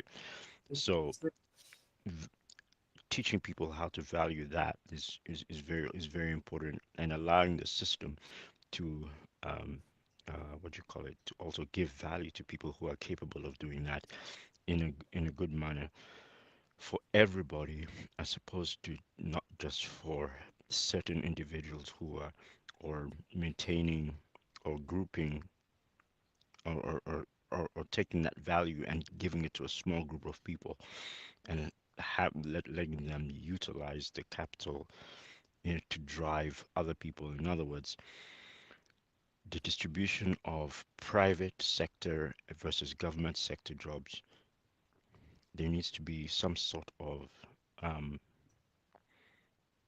there needs to the yeah then we need to revisit that and rethink how that should actually work, because currently it's not working very well in the world, and especially in Africa, it's not working very well in Africa, and we're having a lot of issues with respect to that as a result. Our mind frames are not geared towards that kind of a system. We need to change. We need to figure out what we need in order to uphold our individual communities, uh, that we that are currently run. Nigeria has a big issue in that respect, and that's why you're having a lot of issues in Nigeria at this particular juncture. Most African countries have issues in that area. Miss Kim mentioned something I think it's easy to miss: the informal economy.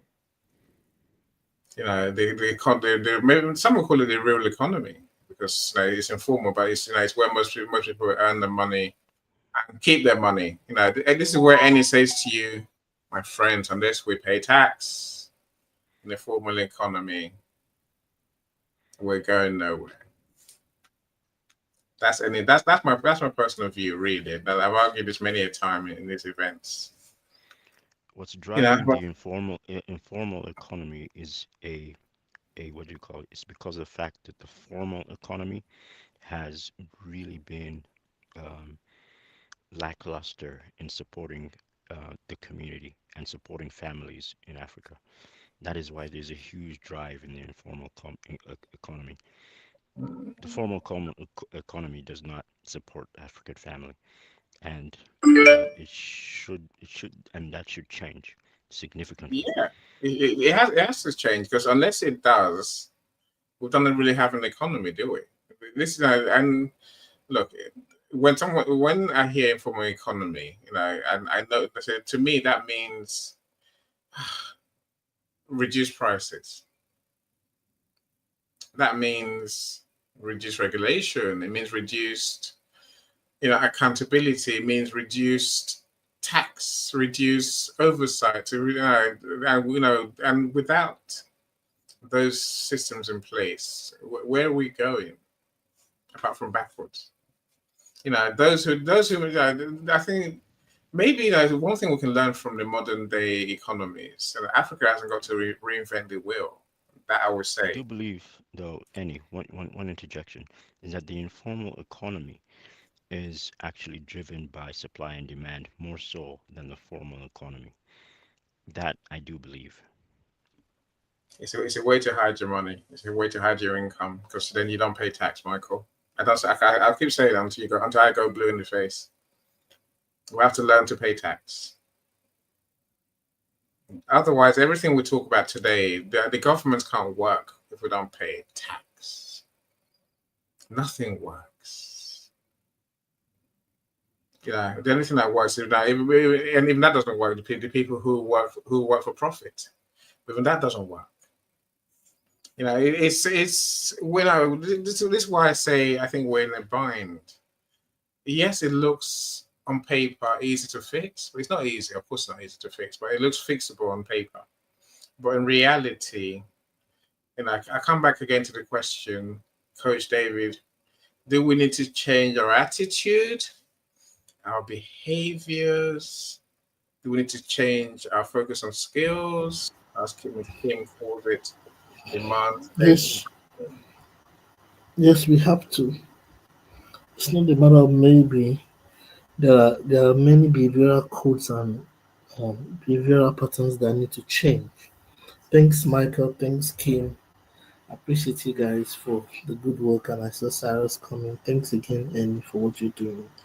There's no way that we can sustain any growth without change of those things you mentioned: change of attitude, change of mindset, change of orientation.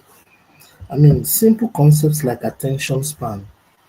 I mean, of course, that's a global trend. That's not an African trend alone. all over the world. Attention span is reducing, but we must do something for Africans. Again, that's where we need to look at solutions like edutainment, using African unique stories and unique context to teach. I used to have an electronic professor who taught me my mother tongue. Of course, his lectures were the best in my undergraduate days.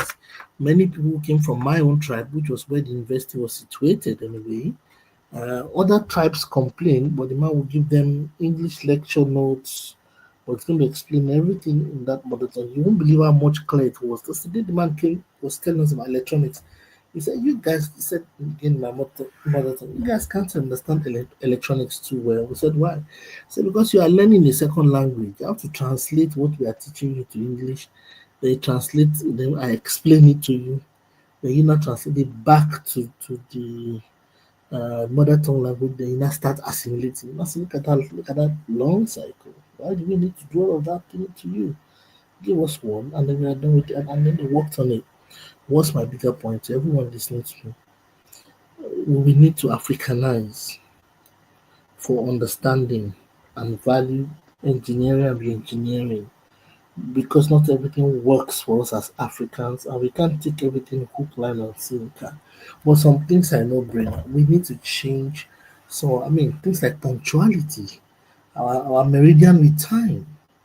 I mean, you go on an online meeting, anybody who's come from Africa will feel that culture shock. The way people take meetings in the West. I mean, at 10 a.m., if the meeting is 10 a.m., it will seem at 9:50 that nobody is coming for the meeting. That's the mystery there. By 9:57, you're still looking, maybe the class will be half full. At exactly 9:59, 10 a.m., you begin to wonder where everybody streamed in from. If you're not careful, by 10:15, 10:15, you see the class totally filled up to the brim and everybody is suddenly there, and all the empty seats or online spaces that were free suddenly get filled up. Now, there's a punctuality culture in the West. We need to imbibe that in Africa. There should be nothing like African time is an insult. I mean, I understand all the nuances and the reason why, but we need to re-engineer our values at that level. The consequences. I mean, corruption and fraud is everywhere in the world, but we need to have an African code of consequences, or we need to reinvent the consequence systems of Africa. There was a time, if you were corrupt as an African or a king in Africa, you committed suicide straight up. I mean, a very powerful kings in Africa who did stuff. There's a retributive system. Then you face the music, send you to the evil forest or something, of which I understand that if we are starting a new one, we're going to put Michael and Annie in charge of the evil forest. They look like people that can man that side of the society. Miss Kim is too nice to be involved in that. In that. But seriously, we need I'm to have. complaining because of that bias. That is a huge bias. But seriously, somebody needs to do the bad job, and you guys seem to be, magnanimous enough to help us hold those positions. But seriously, we need to have African retributive justice systems. You mess up, you pay for it quickly. I mean, in the olden days, it existed in communities, but over the years, it become eroded. Then you mentioned tax. We need to quickly move all informal sectors into some form of formality. And again, look at what has happened on top of GSM. There are now unreached communities. Ms. Kim said the market penetration is, mobile digital penetration is now 90 something percent, courtesy of the good work of a certain 10 years, 20 years max in Africa. So we can formalize that rapidly. There's a technique. There was a time in Nigeria, yours truly, where the informal sector was formalized. As if they were under a local government, and there was always the tax collector from the local government, and there were traditional town criers who went about to collect the tax. I mean, so whatever we need to do to formalize, the only thing that gives me jitters is spread of development. Now, you formalize tax collection, but you don't formalize development. So when people need good healthcare, they don't have access to it. So as we are formalizing the tax elements and the population issues for inclusivity and inclusion. We should remember to quickly formalize health too. And the beautiful thing is that these things have numbers. There's a certain number of medical doctors or nurses that should be to a community. These things have numbers and it's global standard. Although that presents some tricky things, Africa has some interesting problems. There are states in the northern part of Nigeria. It will shock you, there are only 3 medical doctors. I'm sorry I'm quoting that data, but that's the truth. You've got the Minister of Commissioner for Health in that state. Then you have a copper who is like a intern doctor who came to do National Youth Service. And the third person is the Deputy Commissioner of Health. These are the only 3 doctors in a whole state. In fact, one of them is a dentist, not a full doctor. How do you manage all of those kind of things? So, development is an issue. We cannot say we formalize and then you leave health informally distributed or whatever you want to call it. So we must have both sides of the divide. And again, like I said, just like you have on GSM infrastructure, it's so easy to achieve those things. We're in digital age. Let me give you an example. In Nigeria, there's a lot of conversation around we don't know how many we are, we don't know what are the entry points and exit points, and all those things people say. Now, 90 something, okay, be conservative. 80 something, okay, conservatively. At least 75% of Nigerians are on the mobile networks. Simple. They have KYC, know your customer, already on those numbers. They have house address. They have bank account numbers. They have identity numbers. All of those things linked to a phone number. Why do we need another number called National Identity Management Commission, commissioning another long thing when 70% of Nigerians are existing on the platform where you can even locate their location, you can even pinpoint their location if the GSM was off, if the phones were off. There are systems within the networks today that you still locate and bring out the SIM card wherever it is, just the SIM card wherever it is. If the phone is switched off, it can be located, can be traced. And if peradventure the SIM card is removed, wherever the SIM card is, we can get there. What am I saying? We can easily begin to solve the territorial sovereignty issues of population. How many are we? But okay, oh, we have 70% already, and this is their name, this is their address, this is their bank statement, this is their tax ID. Why do we need to have tax ID number separately? We have a National Identity Commission number separately. We have another one. We have a international passport number, separate number. We have bank account number, separate number. Phone number, separate number. Now, everyone has about 7 to 8 numbers. Why?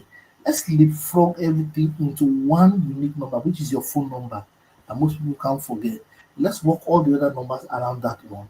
And from there, development starts. So it's not difficult to know where people are to begin to formalize the informal economy.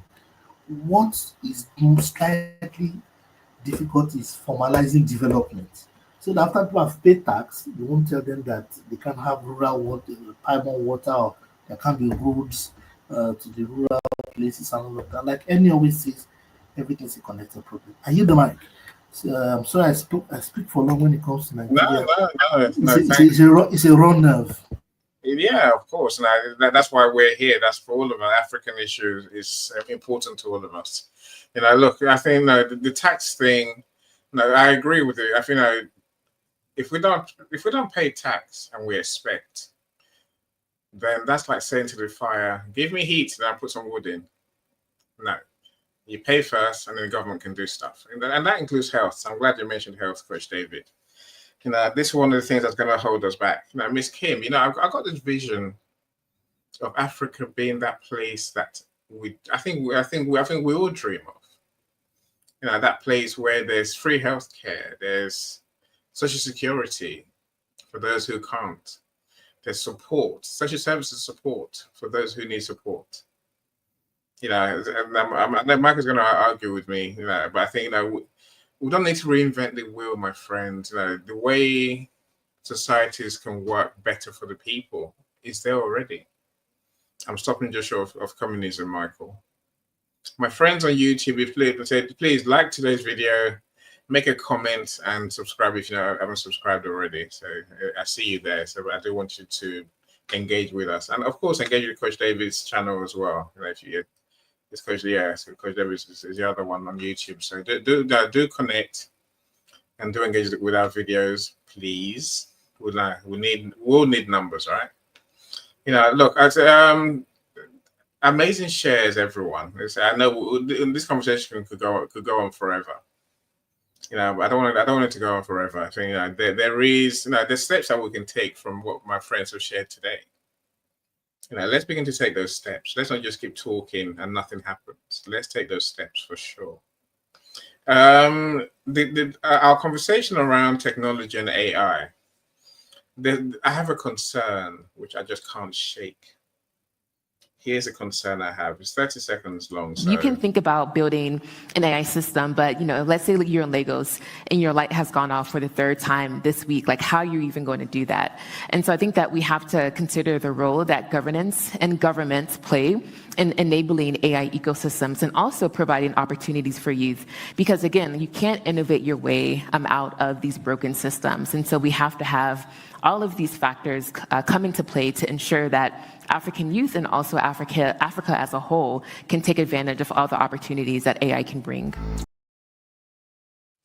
See, there's something weird going on. I think I'm meeting myself while I'm talking. How weird, right? Miss Kim, there's something weird going on in our world. You mentioned Americans suddenly making a beeline for African countries. When someone calls Lagos, I get all concerned. I get really concerned. I'm thinking, you're not Nigerian, you're not even African. You're not, I don't know what you think, you know us. And it's worrying. But Miss Kim, tech won't work without electric, right? No, but we have it. And we're getting there. We're getting there. And guess what? Just get back to our it's just within our nature for us to be so resilient, innovative. Have you seen, like, within COVID? So within COVID, my biggest concern was, so are we now putting a hold to education? Because obviously, if you were born and brought up in education in Africa, education becomes an obsession. So what did we do? We checked on households with just one smartphone. So there was one smartphone being shared. And in Africa, we don't do much of family planning. So on average, we're talking about 5 to 6, 7, or even 8 kids. There's mom and dad. So if mom has gone to the farm and she happens to go with the phone, we'll have to wait until she comes back in the evening. And this phone will be shared, and we're going to run classes with these kids in some village somewhere. Well, they just make sure they have that 10 minutes data to do it. So yes, it's critical. Right now we're on I'm not sure of the statistics, but there's a lot that's going on just making sure that we can mobilize that. Because obviously without infrastructure, it's a challenge. I've been there. I've worked from slums to villages and cities as well. I've worked in posh cities like Santon, I've worked in Cape Town, and I've worked in one of Africa's worst slums, like Hailisha in Cape Town, where you're in class with a policeman outside with a gun, because anything can happen to you anytime. So you can only imagine, if crime is at that rate, what do you think about the poverty levels? Those are child-headed homes. Those are kids that decide to join gangs, and anything happens to them at a very young age. But we would still stream with projectors. We make sure sometimes, in such places, sometimes there's no data, you won't have internet access. But we still come up with very creative ways of making sure, right in those villages, there's coding and robotics happening. So, and of course, we are mobilizing with solar. There's a lot happening within the continent with the use of solar. It's good to hear. I think we're moving forward. I think I'll take your points that we need to tell more of our stories, Miss Kim. We need to tell more of our success stories. So one question I was going to ask, which I know, I've run out of time. So I promised Miss Kim would go today, not tomorrow, right? We'll leave here sometime today. Do we need aid or do we need trade, Miss Kim? No, we don't need aid. We don't need aid. We need trade. Please, can I just tell Coach David one thing that I'll feel Please. like I'll bite my tongue if I go without saying it? Please, it might be yours. I love a lot of your submissions, but I'm very defensive on African time. In a different way, though, I agree. Yes, I am. It's not my acceptance. I'm with you, Miss Kim. African time is a good thing for me. It's I like can get very. there 3 hours later. As long as it's the same day, I'm all right. It's not about lateness. We are understood. We are mocked. We are weaponized. With this African time, we are told we are known to be disorganized and productive. How have we built this continent if we're that disorganized? If we don't know what African time is? So for me, it doesn't allude to lateness. It is our rhythm. It is our relationships. We don't speak when elders are speaking. We don't tell our grandmas when we go to visit them that I'm here for 10 minutes, I'm going. No, because we get into the spirit, we get into the moment. There's a soul within what we call the African time. We have the spirit of Ubuntu. I'm still looking for a Nigerian word for Ubuntu. Ubuntu is popularly used in Southern Africa. I don't even know. I'm from Kenya. I don't even know what we call it in Kenya. What do we call it in Kenya? I don't know. But it's just Same thing. it's even different. Same thing. What is Wana you and Ubuntu. your Swahili? Stop crashing Swahili where it's left. Swahili is died in Uganda. You know, it was born in Tanzania, got sick in Kenya, then it was killed in Uganda. I don't even think it got an I'm entry bringing it pass. to life. Have you ever heard of bringing something that is dead to life? Yeah, that's Oh, happening please do. in Uganda. It's Swahili is coming back to life. Mhm. Now, Miss Kim, I'm with you on African time. I'm with you entirely. See, I'm bad with time, but it doesn't mean I'm just at all. And sometimes it's logistics, is the infrastructure, that gets in your way. There's traffic. What can you do? Can't do much about that. I live in England, where we have traffic, right? We do what we do. Our timekeeping is not the end of the world. I'm not saying we shouldn't No. be early. We shouldn't be early. We should be. No, but we try our best, and I know, and the reason you give is the reason I really have, which is if I'm with you, we must finish before I can go on to my next appointment. I don't want me leaving you early, and then we're half finished. Next one, then we're half finished, and then what do I do next? You take me double, three times the time. So, Miss Kim, thank you for sparing my embarrassment always. I'm lying. I'm all right lying. That is no. There's a thin line. That's no excuse for tardiness. No. There's a reason, Miss Kim. There's a reason. I'm lying. I'm all right. In real life, I realize I just can't do it. I can't do it to myself. I can't leave unless I have to leave. Annie, please let's have this as a podcast someday on African time because that's such an extensive topic. I'll And be of there. course, I promise you, I'll be there. I'll be there. And I'll be honest. I'll be honest. I agree, and thank you for giving the caveat about any, because many Africans. So I understand the soul, and I love the African vibe and community. But I've been in other places where there was absolutely no need. Vibe was dead. People use it as an anti-productivity African stereotype and to justify that behavior. And I just use that like the tip of the iceberg to say we have some things we need to change as Africans. And one of them is not the soul. No. I love the soul. Africans also have a sense of togetherness. I mean, when people are really greeting each other, there's you call it Ubuntu. I have a phrase for it.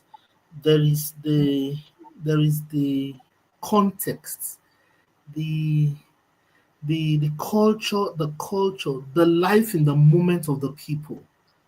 yes, the energy.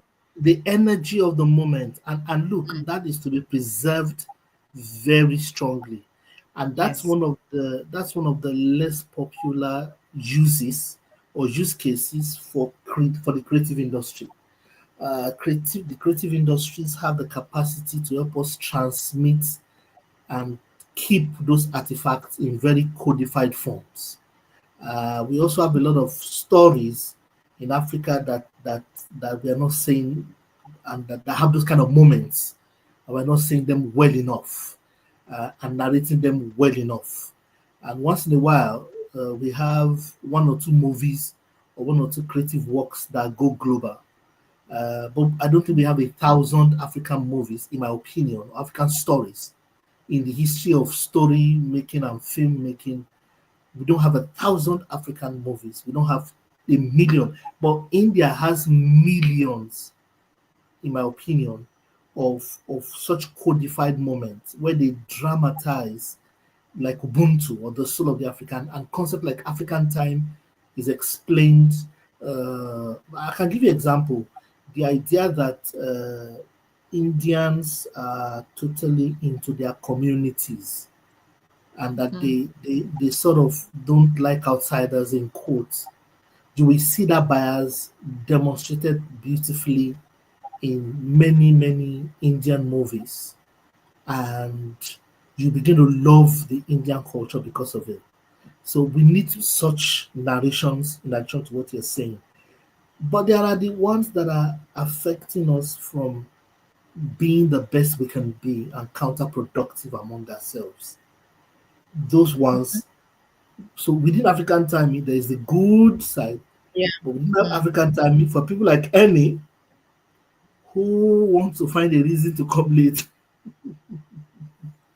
we You know need. that he's just You know, driving around in his I think car. mine is in defense of, when you think about it, this Yeah, the colonial time frame that was imposed on us, you know, just because they wanted to put their structures for them to exploit us, control that's us. true.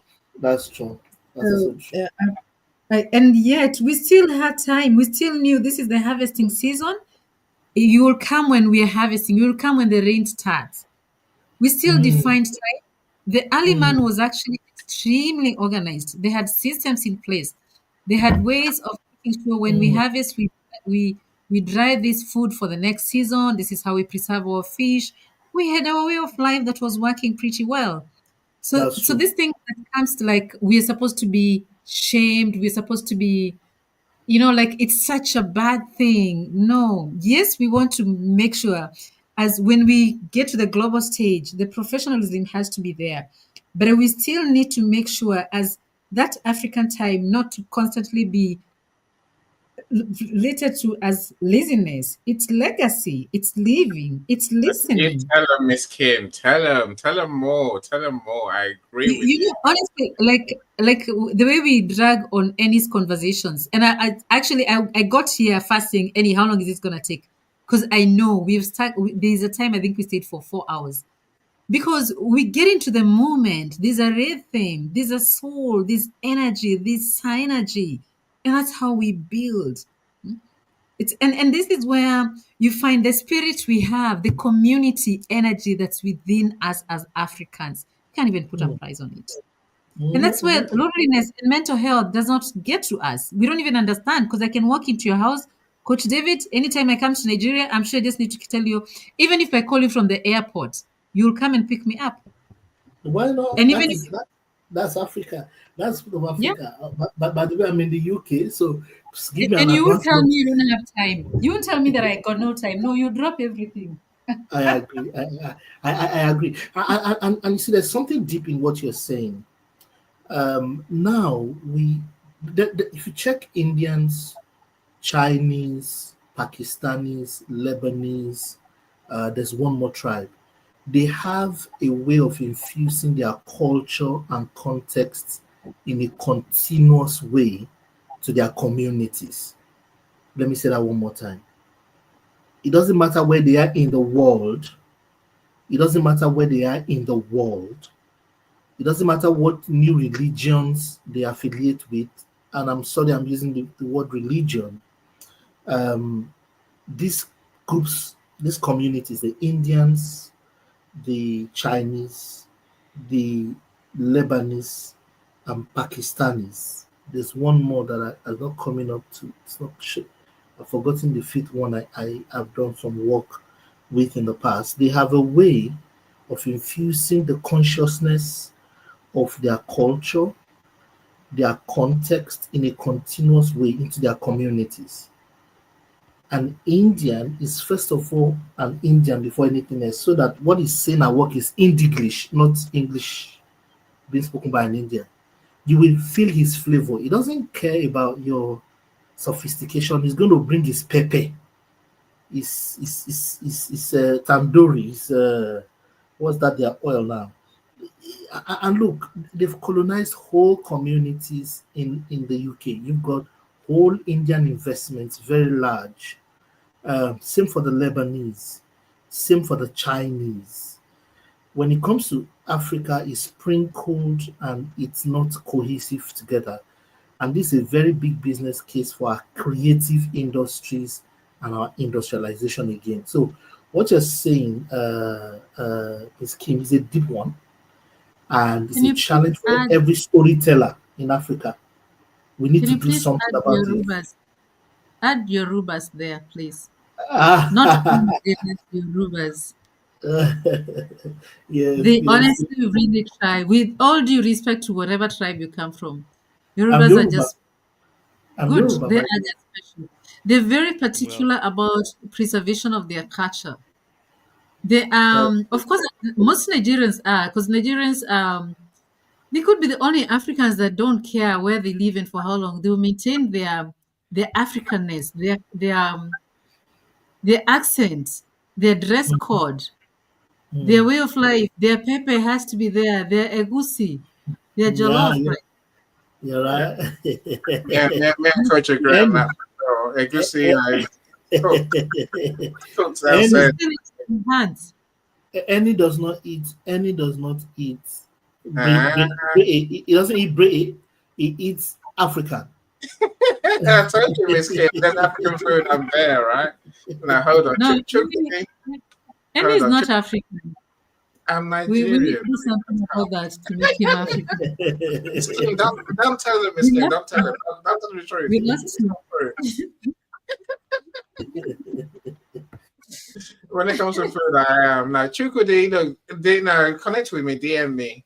So I would love to know what your trade finance instruments for African businesses are. And then maybe we'll come and talk about it one day with our friends, right? So message me. Let's come and share your service. And I know money is a thing that everyone's going to say is what's hindering us. But I think, as we talked about today, it's not always money. There's a lot more than money that is holding us back. Look, Miss Kim, this is not me keeping us here. This is Coach David and Mr. Calm keeping us here from here on in, right? Tosin, look, I hear what you're saying. You love this. Thank goodness you do. Welcome to our community, my friend. Look, after the event, go to the comments and do connect with my friends and connect with anyone that you choose to connect with who's here, right? And of course, don't just connect and talk to people. Now, meet them. That's the one. That's probably our biggest door for opportunity. Talk to people, meet them, get to know who they are, get to be interested in who they are as a person, and then everything builds from there. That's where relationships start, right? Right. So, Miss Kim, I'll say my last bit before I go to I say Calm and Coach David to have the last word. And maybe you too, right? If poverty is our issue right now, we need to move beyond poverty very quickly, urgently. I said, and the way when we can move beyond poverty, when we can earn enough money, then we're not going to be hungry. We can pay for our health, can pay for our judicial system. As Kim mentioned, security and police earlier. In our infrastructure will suddenly become, quality, usable. Education system can also improve, but if we don't want to pay tax, nothing's going to move forward that quickly, right? Every time I was talking about today, the opportunities we're talking about starts with us being honest Africans who have a community-minded attitude to everyone. Not just making money and bailing. It's about helping each other and bringing our communities up. But I think it's been a fascinating conversation from my perspective. And let's do something, all of us. Even as that's just connecting with someone today, I think let's do something that's going to help others. That's me for today. I don't know where to go to Coach David. Now, Calm, you seem to be unmuted. Calm, what's your final word for us today? All right. There are a few words I believe that are in Nigerian language, since they have different tribes, um, that actually are Ubuntu-like. Now, one of them, Yoruba, is Omoluabi. Omoluabi. Mm, That's in Yoruba, maybe. mm-hmm, I don't know if mm-hmm. I'm saying that correctly, but maybe The, you. int- the intonation is quirky, but the message is clear. I will explain what it means. Tell them it's Yoruba, Coach David. This Yoruba. This nah, man. I'm actually a prince. Go for it. Although Go for his although prince. although although I don't want to go to the throne because it's too political for me. But Omoluabi actually yes means someone who is a respectable or noble birth by birth and by character. Noble birth by birth and by character. It means the person is responsible, respectable, gentlemanly, keeps his or her words, and he's a good representation of the society. That's what it means. It's like he's our son. The feeling of is our son that we all trained and put there, and that is the code of every uh, Yoruba man or woman. You're supposed to be that omoluabi, something that you have good character, a child or a son or a person, male or female, that has good character, that is a representation or an example of society, and we can all see it represents us and our interests. So that's the spirit of Ubuntu. Yes, it's there. So that's the meaning of Omoluabi. Okay. Yeah. There's even in Igbo and there's in Hausa, and Fulani as well. But those words do exist. Oh I'm yeah, not they going do. to venture into them. Uh, Oh yeah, they do. yeah. Oh, yeah, they. That's my If I last word. yeah, it's not even in to add what you're saying. It's not in those languages alone. Africa started by being highly communal. The artifacts of our culture, our way of life. Even when I was younger, if you caused trouble on the streets, the news of your trouble, and there was no GSM. Now, how news managed to get home before me, so that my parents know what I've done on the road, is amazing. There's somebody's mother who looks out the window and sees you and sends her son to run to your house by legs. Go and tell Mrs. Susu that her son did this or Mr. Susu. So there's communal society. I mean, you see whole societies come together and rise up all over Africa to cure menace and deal with stuff. So we need to appeal more to that spirit. The second thing, and that's to say to what Michael said. Thank you, Michael, for that. We should always remind ourselves who we are. The other thing is that we need to bear the cat in our respective spaces. And great work that Miss Kim is doing. Great work that Annie has this platform. But we need to do more. We need to engineer these conversations and make them work on the ground. I just saw a young man, Mr. Chukwudi, who does trade finance instrument to African businesses. That's a beautiful one. Miss Kim is doing a lot of capacity building and all of that. We need to do those kind of things more and create more younger entrepreneurs in Africa. I have a silent fear of a culture shift of corruption and bad habits that have now become mainstream, minus that singular cultural behavioral pattern. Because culture can swallow up strategy any day. It doesn't matter how big or good our intentions are, how we are, or our culture can swallow up the best of our ideas and ideals. Minus that, that's the only quiet area I think we need to work on with deeper concerted effort. And I don't know what the solution is, but I know that's the only Achilles heel we have, in addition to leadership. At the people level is culture and behavioral patterns and bad habits. At the leadership side is very bad leadership that's not responsible, and they feed each other anyway. They are the two ends of the same coin. So that area is the reversal to all the things we're talking about, and that is what I think we need to build up and work on that negative. Minus that, I think the future is bright. I share Miss Kim's enthusiasm and Annie's enthusiasm and Mr. Calm's enthusiasm and Miss Ronke. She's off the call now. And I see Professor in the room. Prof, good to have you again. Good evening. So, thank you, Annie. That's my last point. And by the way, there is a seminar tomorrow about for students and people who are in the learning world about how to grow your mental capacity. How do you assimilate like a genius? It's called memory techniques. And some of these sciences are 500 years old, but many people don't have access to them. I didn't know about it until after my first degree, after I'd successfully struggled through my engineering degree, and then I came across memory techniques, and since then it's become much more easier for me to recall and all of this. And there are people who think that they are not brilliant. It's not true. Or you can't read, or you can't assimilate a skill. It's not true. The only problem is the way you're being taught. What if the gap between you and being a genius is knowing how? What if the brain you have is actually sufficient to make you a genius? What if how to use the brain and how it works in terms of the psychology of it and the neurology of it as a hardware is what we need to look at and help you, give you the tools.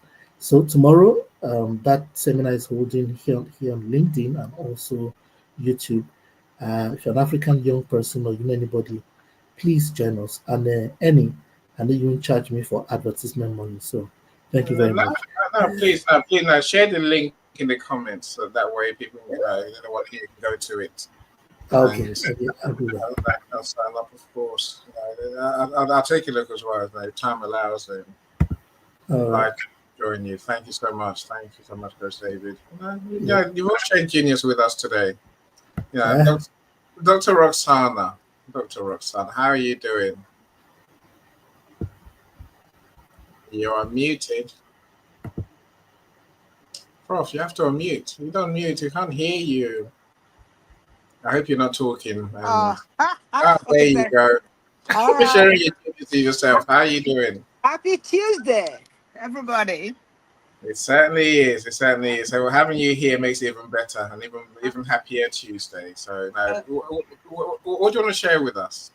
I just want to say that we have a good topic. We need to help those youths in Africa because I don't think they're getting enough help Mm, from the government, or that there are not enough jobs for them.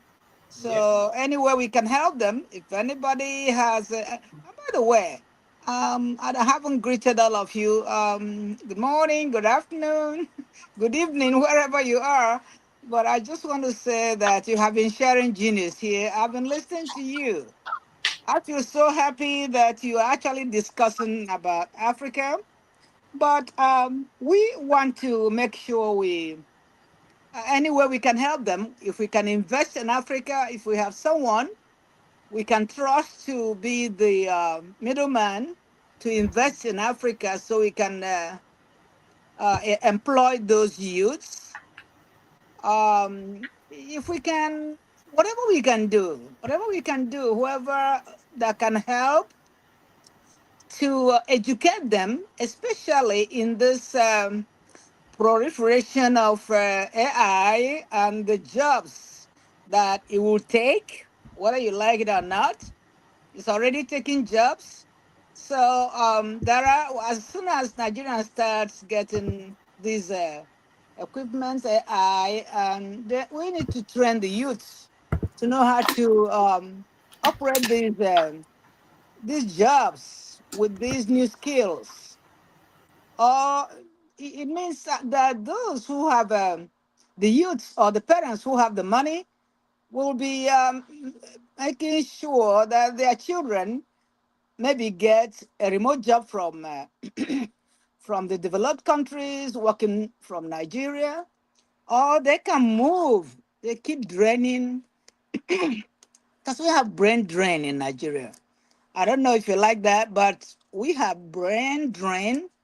All of our doctors and nurses, engineers, whatever we have, they are all being moved to England, US, all those countries that can pay them, that have enough jobs, that have. So I just want to say, in summary, I know you're finishing. I know I came in late. I just want to say, if anybody has the money to invest in Africa, please do. That's all I want to say. Yeah, Please do invest in Africa. Thank you. I agree. And Thank you so much. thank you. Rebecca, never late. You're here. Welcome, Rebecca. I'm glad you're here. Yeah, Dr. Roxana, I agree with you 100%. Look, Miss Kim, Coach thank you, David, David. Thank you, Coach David. I'm doing my bit, Thank you, right? Prof. Thank you, ma'am. No, so I'm going to Ghana in Thank, September for the Williams Youth Conference to go thank and you, Miss speak to Kim. inspire young people. And also, I guess one thing that no one knows, well, of course, I employ African freelancers, say Nigeria, Kenya, Uganda. And I'm going to, I'm a middleman, as you mentioned, as you call it, Dr. Roxana. I'm a middleman for, I guess, a goods service. So we supply shops in Uganda, in the shopping malls, run by single women. So essentially, so the goods come here, I send it on, they sell it, and they make the money, right? So there's many things we can do. I agree with you, Dr. Roxana. There's many things that we can do. Let's be the ones to actually do something. That's the thing, right? That's the point. Let's be the one to actually lift our hand and do something today, rather than just talking about what we can do to help. Miss Kim, I see you're unmuted. So I'll give you the very last word. Those on YouTube, like, comment, subscribe, and do all the right things, right? Thank you so much for joining our YouTube channel. Mine and Coach David for sure. Miss Kim, I give you the last word. Thank you for being a star, Miss Kim. You've been an absolute revelation today. And I just realized how much I missed these conversations. It's been super, super awesome and lovely meeting Coach David, Mr. Crown, and Professor. And it's so nice to hear, Prof, you campaigning for Yes, Invest in Africa. We are right here. We've laid the groundwork. There's infrastructure. We've opened diaspora ministries. In most countries now, we have a ministry and a minister specifically to take care of diaspora because you're a resource. You're growing the economy. We need you, and we need that collaboration. Gone are the days that we build fake houses for you. Know we are building real houses. Everyone in diaspora has a story to tell. So yes, this has been a very engaging conversation. I'm in the space of training. And within that, I train a lot of youth and I link them with diaspora who gives them jobs. And I train specifically for the skills in demand. So right now I'm very active with cybersecurity, artificial intelligence, and I always make sure they understand digital marketing because they have to be entrepreneurs. They have to create their own jobs. And the critical other tool is soft skills. I always make sure by the time they're leaving our workshops or our boot camps, whatever session they pick, they're super trained. So I know Annie, you can always send your invoice later after I get the money, but please join us. Annie, please join us 1st of August. I've sent you the link that you can use for one stream for you to subscribe. But then I'll send you the link. I think Mr.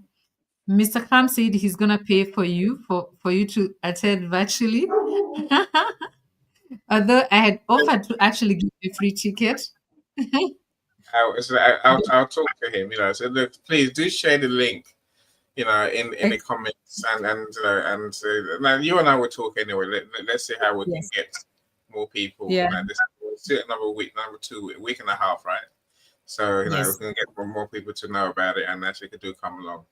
The thing you're doing the most, Miss Kim, is this thing that we need to create jobs. Yes. Too many freelancers, too many professionals think of themselves not realizing that real growth comes from us creating jobs, us employing people, us paying people. That's the holy grail. That's how the West makes its money. Society is run Yeah. by small businesses, right?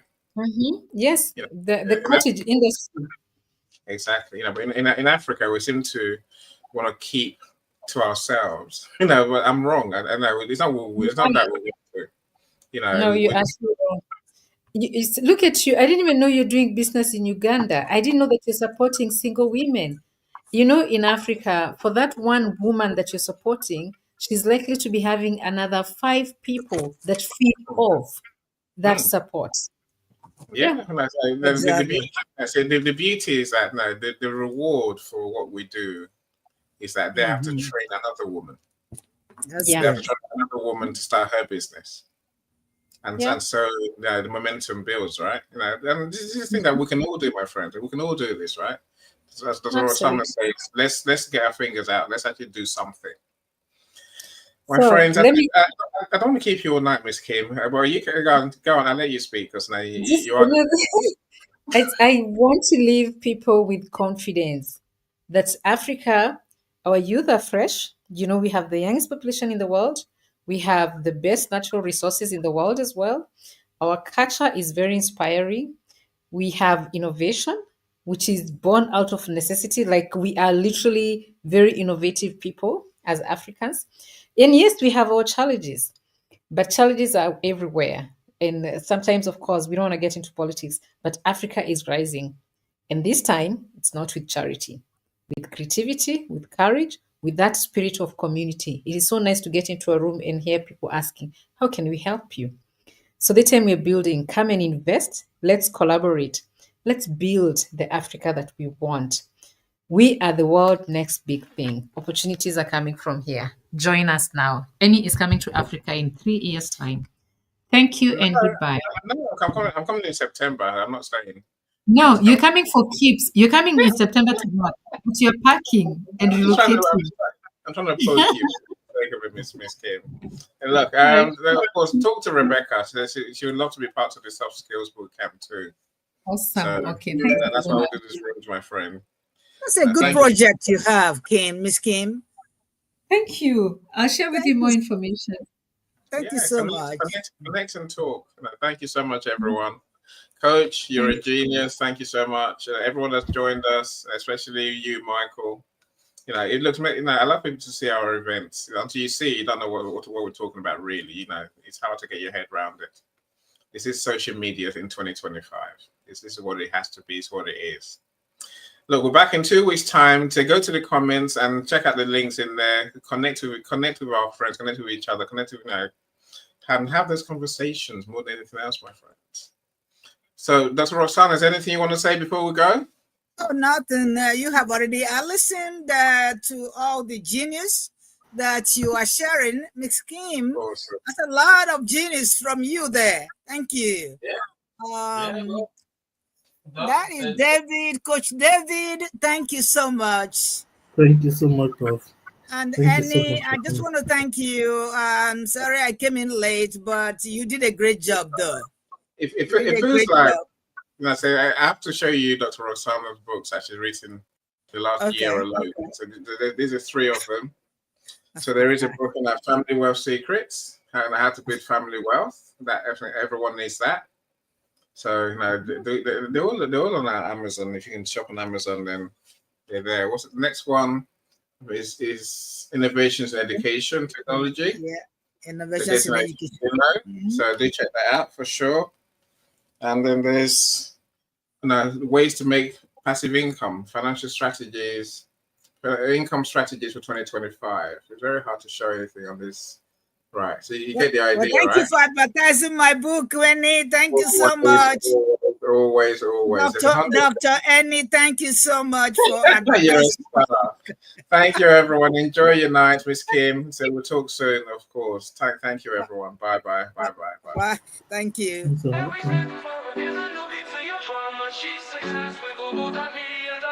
Celebrate it with or without champagne or rum. Achieve success with Global.Media.